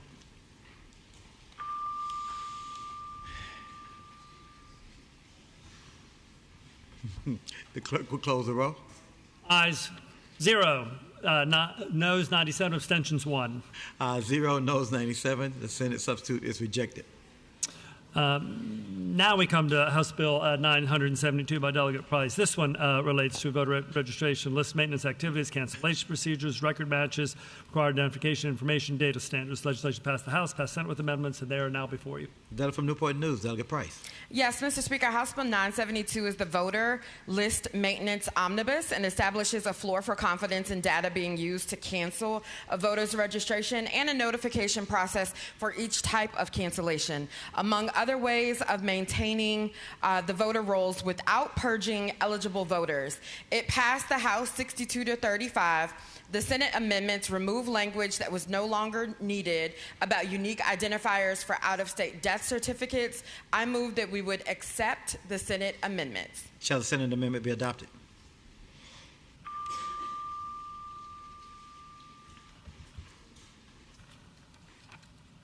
Clerk will close the roll. Ayes 64, noes 34. 64, noes 34. The Senate amendment is adopted. Over on page 37, we come to House Bill 974, also by Delegate Price. This one relates to a witness impeachment evidence designation review process. Legislation passed the House, passed Senate with amendments, which are before you. Delegate from Newport News, Delegate Price. Thank you, Mr. Speaker. Mr. Speaker, everyone deserves due process, so House Bill 974 establishes due process for police officers being placed on the Brady list. It passed 64-33 out of the House, but unanimously out of the Senate. The Senate amendments clarify that this bill pertains to the isolated incident that needs to be shared with the defendant, but not with every unrelated defendant or case. We have heard from both Commonwealth's attorneys and law enforcement in support of the bill, and I move that we would accept the Senate amendments. Shall the Senate amendment be adopted?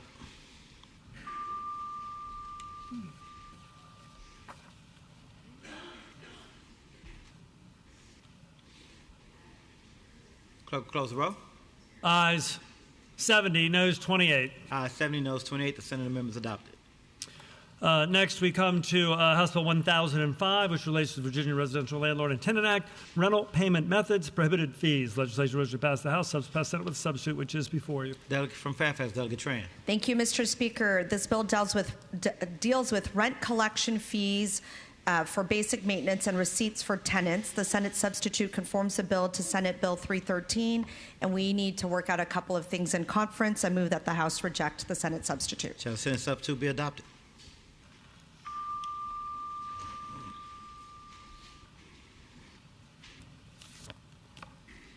Clerk, close the roll.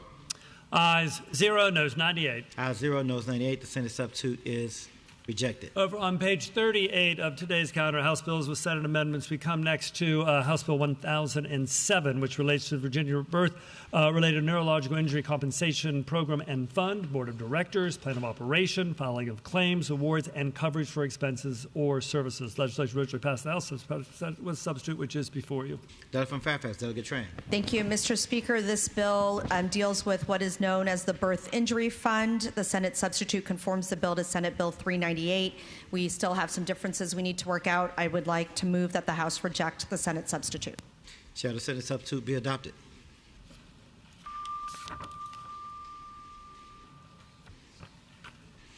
Clerk will close the roll.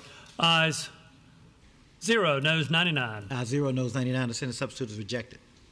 House Bill 1030, now before you, relates to discretionary parole eligibility guidelines. This legislation originally passed the House, subsequently passed Senate with substitute, which is now before you. Delegate from Rockingham, Delegate Wilk. Thank you, Mr. Speaker, and ladies and gentlemen of the House. House Bill 1030 gives discretionary guidelines to the parole board when determining suitability for parole. The Senate substitute makes several changes recommended by DLS to further clarify that this is a tool for the board to use in assessing the suitability for release of an inmate who is already eligible for parole, not to determine eligibility for parole. Move the Senate substitute and ask the body to vote yes. Shall the Senate substitute be adopted?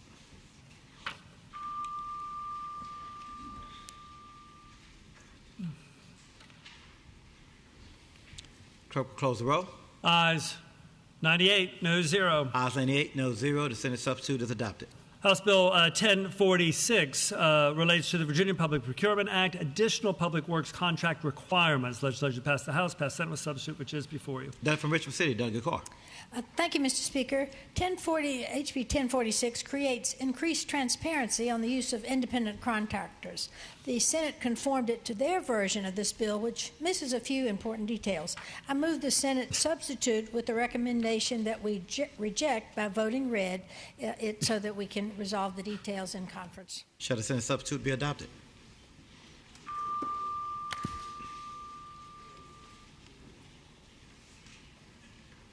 Clerk, close the roll. Ayes 0, noes 98. Ayes 0, noes 98. The Senate substitute is rejected. House Bill 1092, now before you, relates to protection of employees, standards for heat illness prevention. Legislation originally passed the House, passed Senate with substitute, which is before the body. Delegate from Norfolk, Delegate Hernandez. Thank you, Mr. Speaker. This legislation would create the first ever heat stress protections for workers. There are still some differences between the House and the Senate version, so we'd like to sweat out those differences in conference. So I'm going to go ahead and move the substitute and ask the House to reject it. Shall the Senate substitute be adopted? We're going to make you sweat. Shall the Senate substitute be adopted?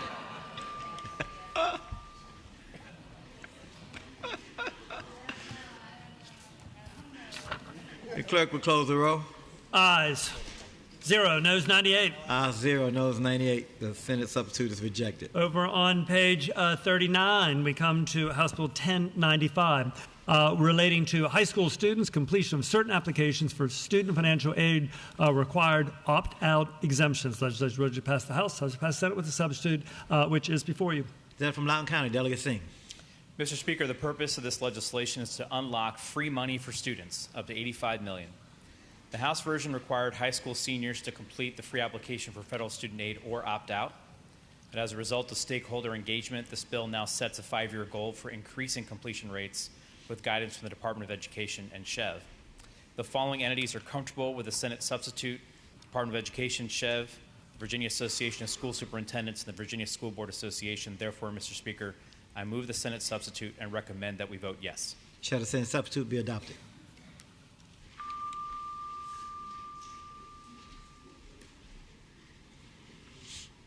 Clerk, close the roll.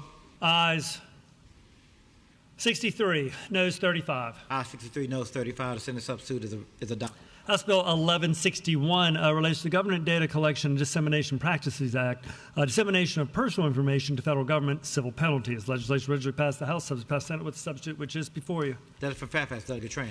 Thank you, Mr. Speaker. This bill sets guardrails on the state and local government's ability to share Virginia's personal data. It makes clear that state and local governments may only release personal information when necessary or required, and that's enumerated in the bill. The substitute adds an exemption so that state agencies and local governments can share information for a proper purpose, as already defined in the code, and allows the Department of Juvenile Justice to share information that deal with investigations and intelligence gathering. I move that the House accept the Senate substitute. Shall the Senate substitute be adopted?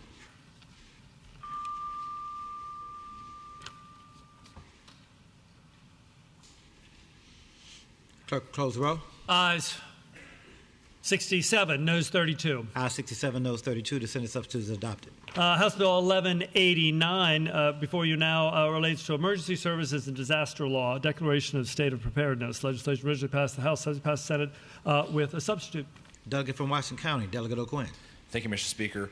The Senate substitute now directs the Department of Emergency Management to figure out how to best implement this state of preparedness designation. So, Mr. Speaker, I would ask that we accept the Senate substitute. Shall the Senate substitute be adopted?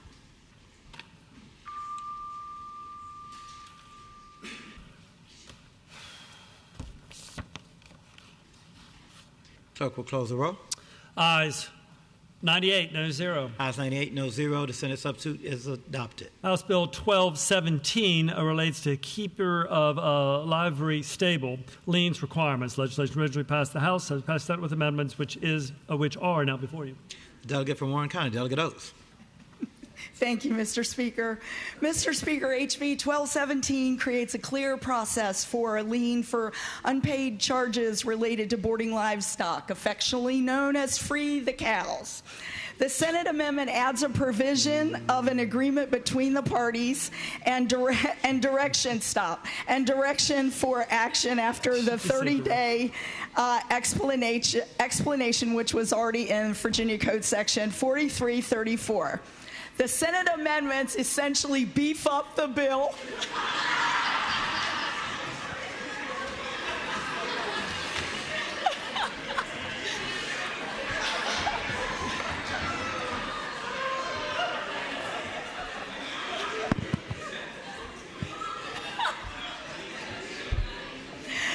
I move adoption of the Senate amendments and ask my colleagues to vote yes.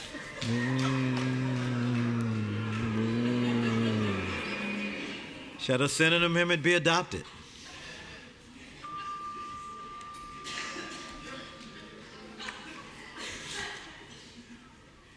Clerk will close the roll. Ayes 95, noes 4. Ayes 95, noes 4. The Senate amendment is adopted. Over on page 40 of today's calendar, we come to House Bill 1220, which relates to photo speed monitoring devices, placement and operation. Legislation passed the House, passed Senate with substitute, which is now before you. Delegate from Fairfax, Delegate Delaney. Thank you, Mr. Speaker.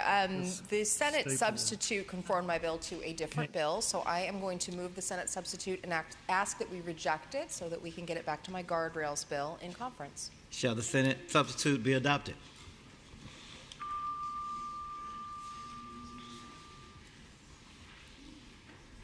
Clerk, close the roll. Ayes 1, noes 98. Ayes 1, noes 98. The Senate substitute is rejected. House Bill 1229 would require the Department of Education to take certain actions relating to the use of seclusion and restraint in public schools. Report. Legislation passed the House, passed Senate with substitute, which is now before you. Delegate from Spotsylvania, Delegate Scott. Thank you, Mr. Speaker. The Senate substitute adds an additional report on the data collected on the use of restraints and seclusions that they've already collected, and so I move the Senate amendment and ask that we accept it. Shall the Senate substitute be adopted?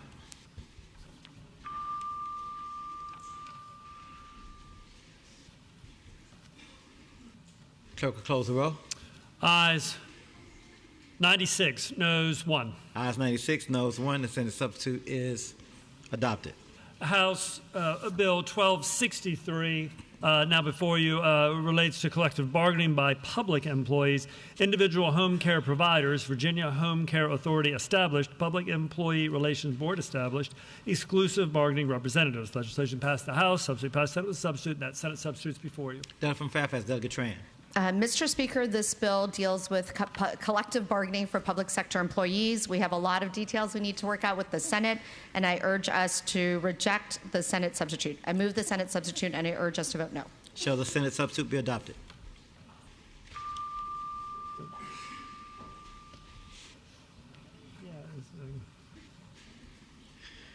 Clerk will close the roll.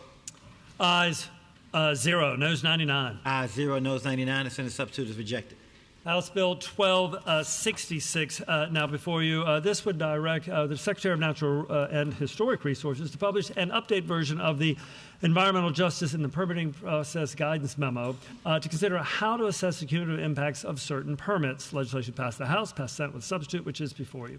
Delegate from Fairfax, Delegate Tran. Mr. Speaker, as Mr. Clerk said, this bill deals with the publication of the Environmental Justice and Permitting Process Guidance Memo. The Senate substitute was technical. We had some extraneous language when we moved the bill from the House to the Senate, and then it also added a second public town hall. I would move the House accept the Senate substitute. Shall the Senate substitute be adopted?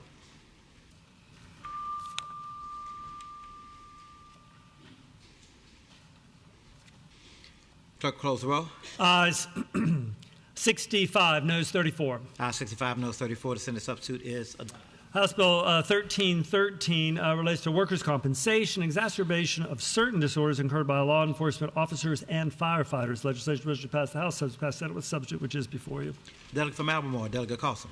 Thank you, Mr. Speaker. Mr. Speaker, House Bill 1313 makes clear that first responders can make workers' comp's claim for work-related PTSD with or without physical injury. It passed this body 97-0. Senate Finance took a different approach to the bill, but it has the same goal. They also added on that it's prospective, not retroactive. I've spoken with stakeholders. We believe that it is still going to benefit our first responders, and so I would move that we adopt the Senate substitute. Shall the Senate substitute be adopted?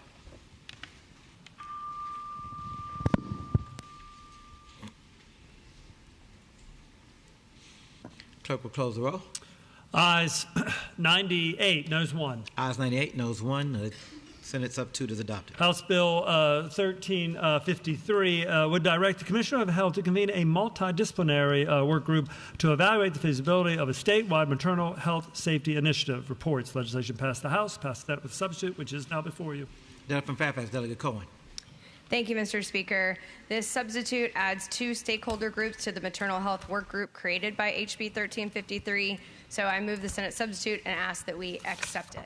Shall the Senate substitute be adopted?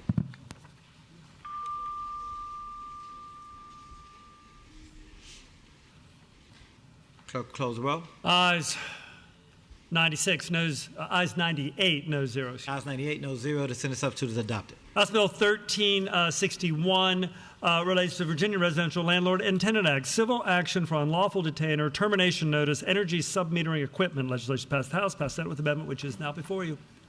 Delegate from Prince William, Delegate Maldonado. Thank you, Mr. Speaker. Mr. Speaker, just as a reminder, this bill helps protect not only landlords but also tenants by making sure that their ledgers are clear and shows charges, payments, and balances owed to and by tenants before facing court proceedings. The amendment merely delays the effective date to July 1, 2027. I move that we adopt the Senate amendment and vote yes. Shall the Senate amendment be adopted?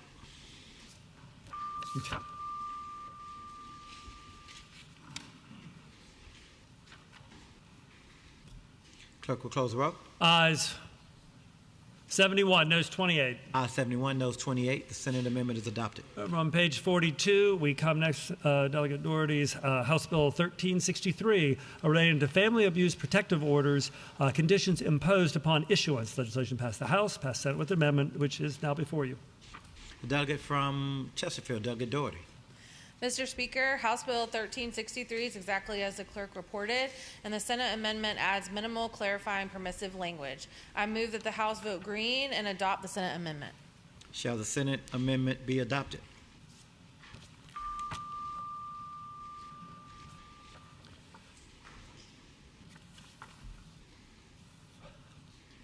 Clerk will close the roll. Ayes 92, no 6. Ayes 92, no 6. The Senate amendment is adopted. House Bill 1366 relates to the Department of Social Services corrective action plans and assumption of temporary control of local boards and local departments. Legislation passed the House, passed Senate with a substitute, which is before you. Delegate from Albemarle, Delegate Carlson. Thank you, Mr. Speaker. House Bill 1366 allows the State Department to provide corrective action to local departments in need of assistance. It's part of a suite of DSS reform bills responsive to improving our child welfare system. The Senate handled these bills differently, lumping them into one, and conversations are ongoing. So I move that we adopt the Senate substitute, but ask my colleagues to reject that motion. Shall the Senate substitute be adopted?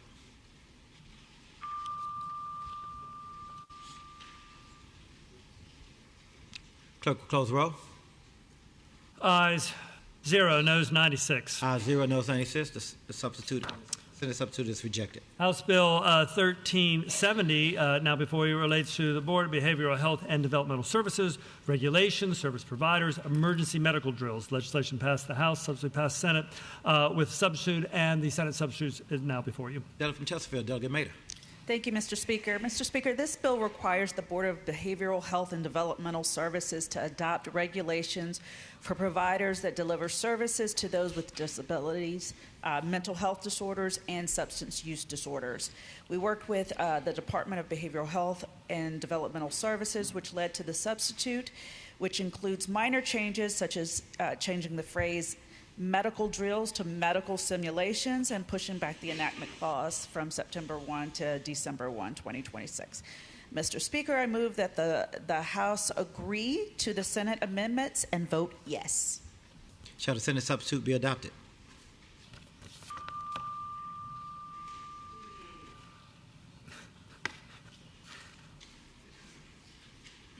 Clerk will close the roll. Ayes 94, noes 4. Ayes 94, noes 4. The Senate substitute is adopted. Over on page 43, we come to House Bill 1382, which relates to domicile and residential requirements for annulment, affirmance, or divorce, members of the armed forces of the United States and civilian employees of the United States. Returned from station. Legislation passed the House, substitute passed Senate with an amendment, and that Senate amendment is before you. Delegate from Chesapeake, Delegate Carney. Thank you, Mr. Speaker. House Bill 1382 allows certain family law actions to proceed once jurisdictional requirements are met. The Senate amendment is technical and does not change the intent of the bill, though I'll admit they may have improved it slightly by striking the word upon on line 30. Mr. Speaker, I move the adoption of the Senate amendment and ask that the House vote yes. Shall the Senate amendment be adopted?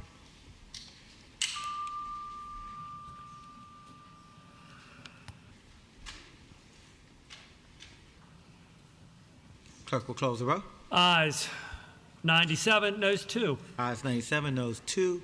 The Senate amendment is adopted. House Bill 1392, now before you, relates to powers and duties for operation of local and regional correctional facilities and courthouse security, attorney access to courthouses, and communication and visitation with incarcerated clients.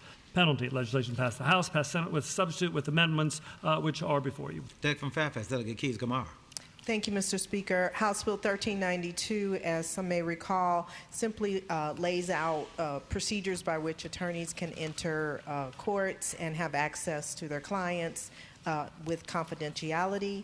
The changes in the Senate are technical in nature. They added after the word or regional the word local, and they struck the study that I didn't think needed to be there in the first place. But at any rate, I would ask that we vote for this, the amendment. Thank you.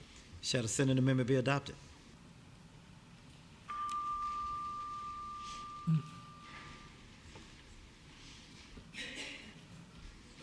Clerk will close the roll. Ayes 84, noes 13, abstentions 1. Ayes 84, noes 13, abstentions 1. The Senate amendment is adopted. Page 44, we come to House Bill 1393, which relates to electric utilities, pilot program for energy assistance and weatherization for certain individuals, cost recovery for certain electrical facilities. Legislation passed the House, passed Senate with substitute, which is before you. The delegate from Henrico, Delegate LaVere Bowling. Thank you, Mr. Speaker. The Senate substitute narrows the bill by removing provisions relating to prevailing wage and apprenticeship requirements for energy projects in coordination with the percentage of income payment program.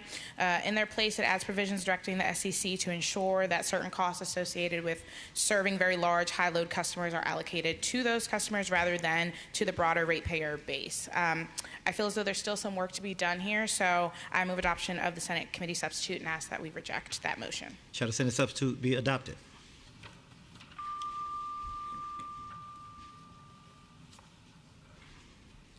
Clerk, close the roll. Ayes 1, ayes 0, noes 99. Ayes 0, noes 99. The Senate substitute is rejected. House Bill rejected? Yes, reject. I apologize. House Bill 1439, now before you, relates to a regulation of contractors, solar installation companies, sale, lease, or power purchase of solar energy systems, civil penalty. Legislation passed the House, passed Senate with substitute, which is before you. Delegate from Fairfax, Delegate Shin. Thank you, Mr. Speaker. Mr. Speaker, House Bill 1439 is the companion to SB 823, which we just passed 95-4.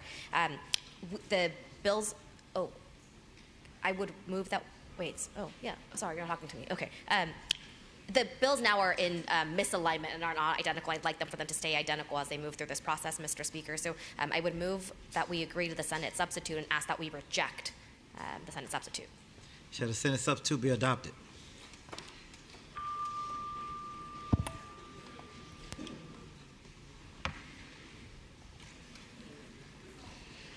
Clerk, close the roll. Ayes 0, noes 99. Ayes 0, noes 99. The Senate substitute is rejected. House Bill 1443. This relates to owners of sewage treatment works, land application, marketing, or distribution of sewage, SLUD, perfluoroalkyl and polyfluoroalkyl substances testing requirements. Legislation passed the House, passed the Senate with substitute, which is before you. Y'all see he got that pronunciation finally. He did well. Just took him 2 months. 2 months. Google is your friend. The delegate from Arlington, Delegate Lopez. So, thank you, Mr. Speaker. Perfluoroalkyl and polyfluoroalkyl substances are also known as forever chemicals. Fancy. Are increasingly common in our environment and have been linked to serious health concerns.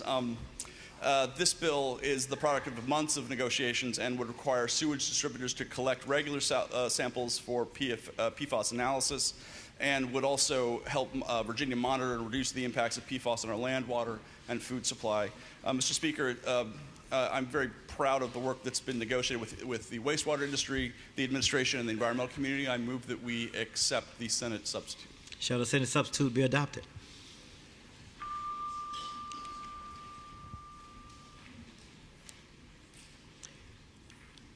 Clerk will close the roll.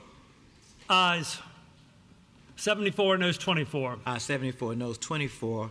Senate substitute is adopted. House Bill 1444 relates to Virginia Clean Energy Innovation Bank, established. Report. Legislation passed the House, passed Senate with substitute, which is before you. Delegate from Arlington, Delegate Lopez. Thank you, Mr. Speaker. This bill would create the Virginia Clean Energy Innovation Bank to leverage small public investments and much larger private capital in the service of Virginia's clean energy goals. That helps us accelerate clean energy development and better protect communities facing the effects of climate change. Mr. Speaker, I move that we accept the Senate substitute. Shall the Senate substitute be adopted?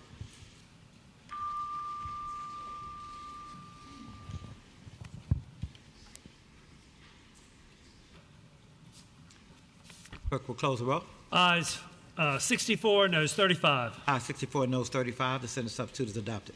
House Bill 1476 relates to law enforcement civilian oversight bodies, closed meetings, disclosure of certain law enforcement records. Legislation passed the House, passed Senate with amendments, and those Senate amendments are before you. Doug from Richmond City, Delegate Schmidt. Thank you, Mr. Speaker. As the description says, HB 1476 is a bill to allow civilian review boards to have access to sensitive case files in order to complete investigations of complaints brought by victims against officers' alleged misconduct. The Senate amendments add additional privacy protections for these files and add a technical amendment to include all forms of oversight boards. I move the Senate amendment and ask the body to adopt the Senate amendment. Shall the Senate amendment be adopted?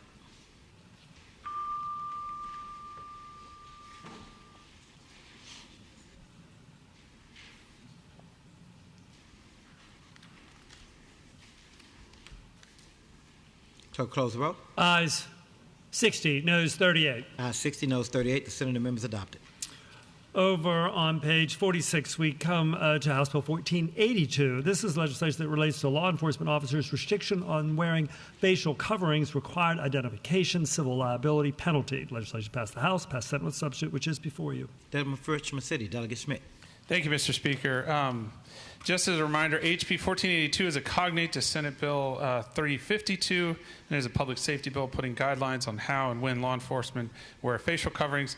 The two versions are not quite lined up, and we still have to incorporate input from the administration and AG's office, which we can do in conference. Therefore, I move the Senate substitute and ask the body to reject the substitute by voting no. Shall the Senate substitute be adopted?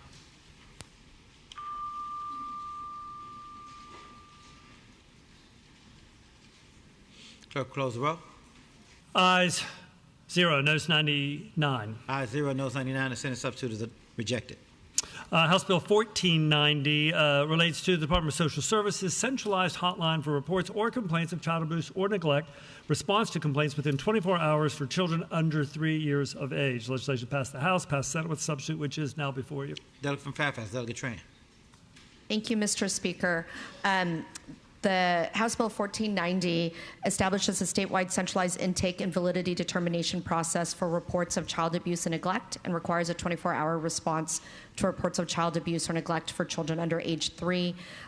This bill is a cognate to Senate Bill 640, and we have some differences we need to work out in committee. I would move that the House reject the Senate substitute and vote no. Shall the Senate substitute be adopted?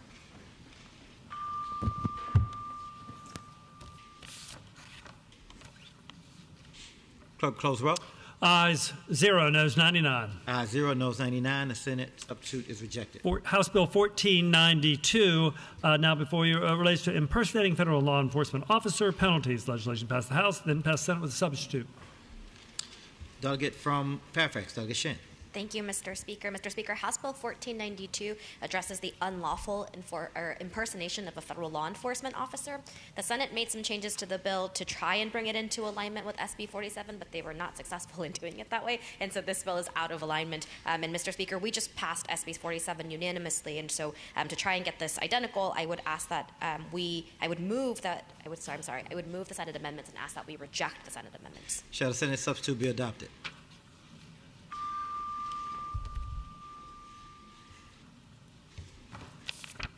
Clerk, close roll.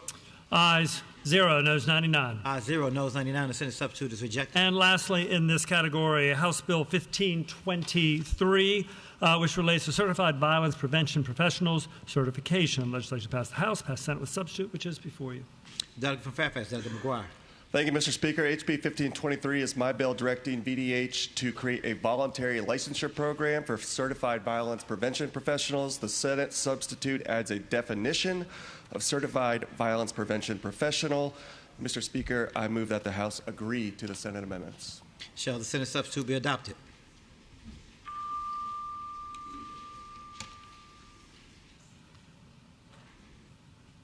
Clerk will close the roll. Ayes 64, noes 35. Ayes 64, noes 35. The Senate substitute is adopted. Mr. Speaker, members of the House, that completes that section of the calendar. So we move to a new category, resolutions, uncontested calendar. 8 pieces of legislation in this uncontested calendar block. Top of page 47, you follow along that way. First up in the uncontested block is Senate Joint Resolution 12. Senate Joint Resolution 12 relating to the portrait of the Honorable Yvonne Von Miller. SJR 12 was reported for the Committee on Appropriations. Delegate from Newport News, Delegate. Excuse me, report of the Committee on Rules. I apologize. Delegate from Newport News, Delegate Price. Yes, thank you, Mr. Speaker. Senate Joint Resolution 12 is the cognate of Delegate McQuinn's for the portrait of former Senator Yvonne Miller, and I move that the resolution would pass. Continuing with the block, we next come to Senate Joint Resolution 23, which would direct the Joint Legislative Audit and Review Commission to study the need for and feasibility of creating a Secretariat of Rural Affairs in the Commonwealth. Report legislation again passed by the Committee on Rules. Delegate from Fairfax, Delegate Helmer. Thank you, Mr. Speaker. Senate Joint Resolution 23 studies the feasibility of creating a Secretariat of Rural Affairs. I move passage of the resolution. Next up in the block, Senate Joint Resolution 56, designating March 14th in 2026 and in each succeeding year as Black Midwives Day in Virginia. Legislation again, report Committee on Rules. Delegate from Fairfax, Delegate Helmer. Senate Joint Resolution 50, Mr. Speaker, Senate Joint Resolution 56 does exactly what the clerk said it does. Next up in the block, we come to Senate. Move passage? It's on move block. Passage of the bill. Yep. Okay. So Senate Joint Resolution 59 on top of page 48 now comes for you. It is legislation that would designate the first Thursday in May in 2026 and in each succeeding year as the National Day of Prayer in Virginia. This legislation again, report Committee on Rules. Delegate from Fairfax, Delegate Helmer. Thank you, Mr. Speaker. Mr. Speaker, this creates a National Day of Prayer in Virginia. I move passage of the resolution. Senate Joint Resolution 111 reconstitutes or would reconstitute the Booker T. Washington Commemorative Commission as a joint commemorative commission. This legislation before Committee on Rules with an amendment. Delegate from Fairfax, Delegate Helmer. Thank you, Mr. Speaker. I move the committee amendment. Shall the committee member be agreed to? All those in favor say aye. Aye. All those opposed, no. The committee member is agreed to. The delegate from Fairfax, Delegate Helmer. Thank you, Mr. Speaker. Mr. Speaker, Senate Joint Resolution 111 reconstitutes as joint commission the current Booker T. Washington Commemorative Commission. I move passage of the joint resolution. Top of page 49, we come next into this uncontested calendar block to House Joint Resolution 116, confirming the appointment of Fritz Sassine as Director of the Division of Legislative Automated Systems. This legislation again was reported, by the Committee on Rules. Delegate from Alexander, Delegate Herring. Thank you, Mr. Speaker. The clerk described the resolution. I move its passage. House Joint Resolution 203 would direct the Joint Rules Committee to develop plans for a special commemorative session or event involving the members of the General Assembly to be held in Williamsburg on October 7th, 2026, in recognition of the 250th anniversary of the First Virginia General Assembly meeting in regular session following independence from Great Britain. Legislation Report Committee on Rules with Amendment H substitute. Delegate from Botetourt, Delegate Austin. Thank you, Mr. Speaker. Mr. Speaker, I move committee substitute. Shall the committee substitute be agreed to? All those in favor say aye. Aye. All those opposed, no. The committee substitute is agreed to. Delegate from Botetourt, Delegate Thank Austin. you, Mr. Speaker. Mr. Speaker, HJ 203 accepts an invitation from Colonial Williamsburg for the Virginia General Assembly to hold a commemorative legislative session on October the 7th, 2026 at the Colonial Historical Capitol in recognition of the 250th anniversary of the Assembly's first meeting following American independence. I move adoption of the resolution. Rounding out the resolution's uncontested counter block is House Resolution 139, which would encourage the United States Navy to select Naval Air Station Oceana in Virginia Beach as the home base for new squadrons of F-35C Lightning II stealth strike fighters. Legislation again, report Committee on Rules. Delegate from Virginia Beach, Delegate Fagans. Thank you, Mr. Speaker. As the clerk said, we are beginning the process of looking at, as the F-18 Super Hornets begin to phase out, it will be time for soon that the F-35Cs to move a squadron. We would love for those F-35Cs to move to Naval Air Station Oceana. I move passage of the resolution. Shall the resolutions be agreed to?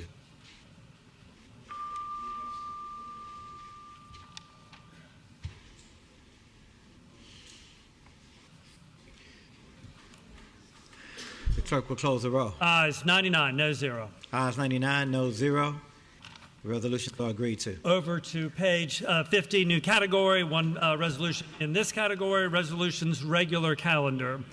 Resolutions regular calendar, Senate Joint Resolution 26 now before you would direct Joint Legislative Audit and Review Commission, or JLARC, to study the potential impacts of expanded discretionary parole eligibility. Report legislation reported for the Committee on Rules. Delegate from Fairfax, Delegate Helmer. Thank you, Mr. Speaker. Senate Joint Resolution 26 is a JLARC study on the expansion of discretionary eligibility for parole. I move passage of the joint resolution.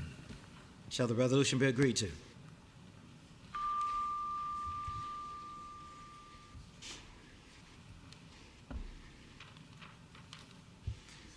Clerk will close the roll. Ayes 65, noes 33. Ayes 65, noes 33. The resolution is agreed to. Continuing with the calendar, a new category, memorial resolutions laid on the Speaker's table. The memorial resolutions to be adopted in block are listed on pages 50 and 51 of the printed calendar, with the exception of House Resolutions 224, 273, and 280. Therefore, the two bills remaining in the block. All those in favor of adopting the memorial resolutions laid on Speaker's table that's listed on pages 50 and 51, with the exception of those announced by the clerk, will please rise.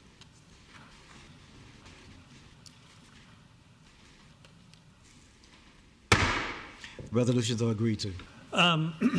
New category, commending resolutions laid on the Speaker's table. The commending resolutions to be adopted in block are listed on pages 51 through 54, with the exception of House Resolution 206, 210, 235, as well as House Joint Resolutions 267, 311, House Resolution 321, House Resolution 373, and 374. The remaining bills not mentioned all remain in the commending resolutions block. With the exception of those resolutions announced by the clerk, all those in favor of adopting the commending resolutions laid on the Speaker's tables found on pages 51 through 54 of the printed calendar will say aye. Those opposed, no. The resolution is agreed to. And, Ms. Speaker, so that's that category. We have House bills and Senate bills in conference. We have two that are ready, one on page 65 of the printed calendar. That is Delegate Sullivan, I believe, is the lead House conferee on page 65 for House Bill, for Senate Bill 140. This legislation for the conference report relates to the Department of Fire programs, mental health awareness training. The conference report for SB 140 is available to the members here via iHod, to the public, and is now before you. Delegate from Fairfax, Delegate Sullivan. Thank you, Mr. Speaker. This conference report relates to a bill relating to mental health treatment programs for our firefighters. This is an important bill to our firefighters and to all Virginians so that our firefighting heroes can address issues associated with their service. I move adoption of the conference report. Shall the conference report be agreed to?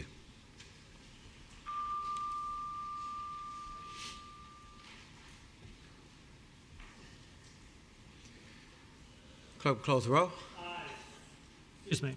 Ayes 98, noes 1. Ayes 98, noes 1. The conference report is agreed to. And then the last conference report, fortuitously, is Senate Bill 158. Senate Bill 158, which Delegate Hope was the lead patron on that. Lead conferee, excuse me. Senate Bill 158 relates to the maximum number of judges in each judicial district and circuit. The conference report is available to the members via iHod, to the public via the Legislative Information System. Is now before you. Delegate from Arlington, Delegate Hope. Thank you, Mr. Speaker. Later on this afternoon, we're going to vote on judges at the lower court level. These are judges that have been approved by the Council on Judicial Circuits. And I would ask the body to approve the conference report. Shall the conference report be agreed to? And then I guess.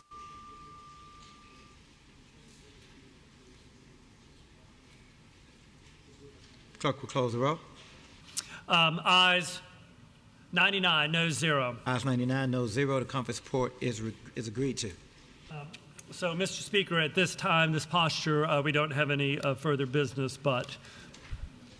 The delegate from Alexandria, Delegate Herring. Thank you, Mr. Speaker. I rise for a motion. Delegate has the floor. Mr. Speaker, I move that the House stand in recess until 3:35, and if I could speak to that motion briefly. Douglas has the floor. Thank you, Mr. Speaker. We're going to recess so the Courts Committee can meet briefly. Then we will come back to the floor and do judges, vote on judges. So that's why we need time. Thank you, Mr. Speaker. Delegate from Alexander, Delegate Herring moves that the House stand in recess until 3:35. As many in favor of the motion will say aye. Those opposed, no. The motion is agreed to. The House is in recess until 3:35.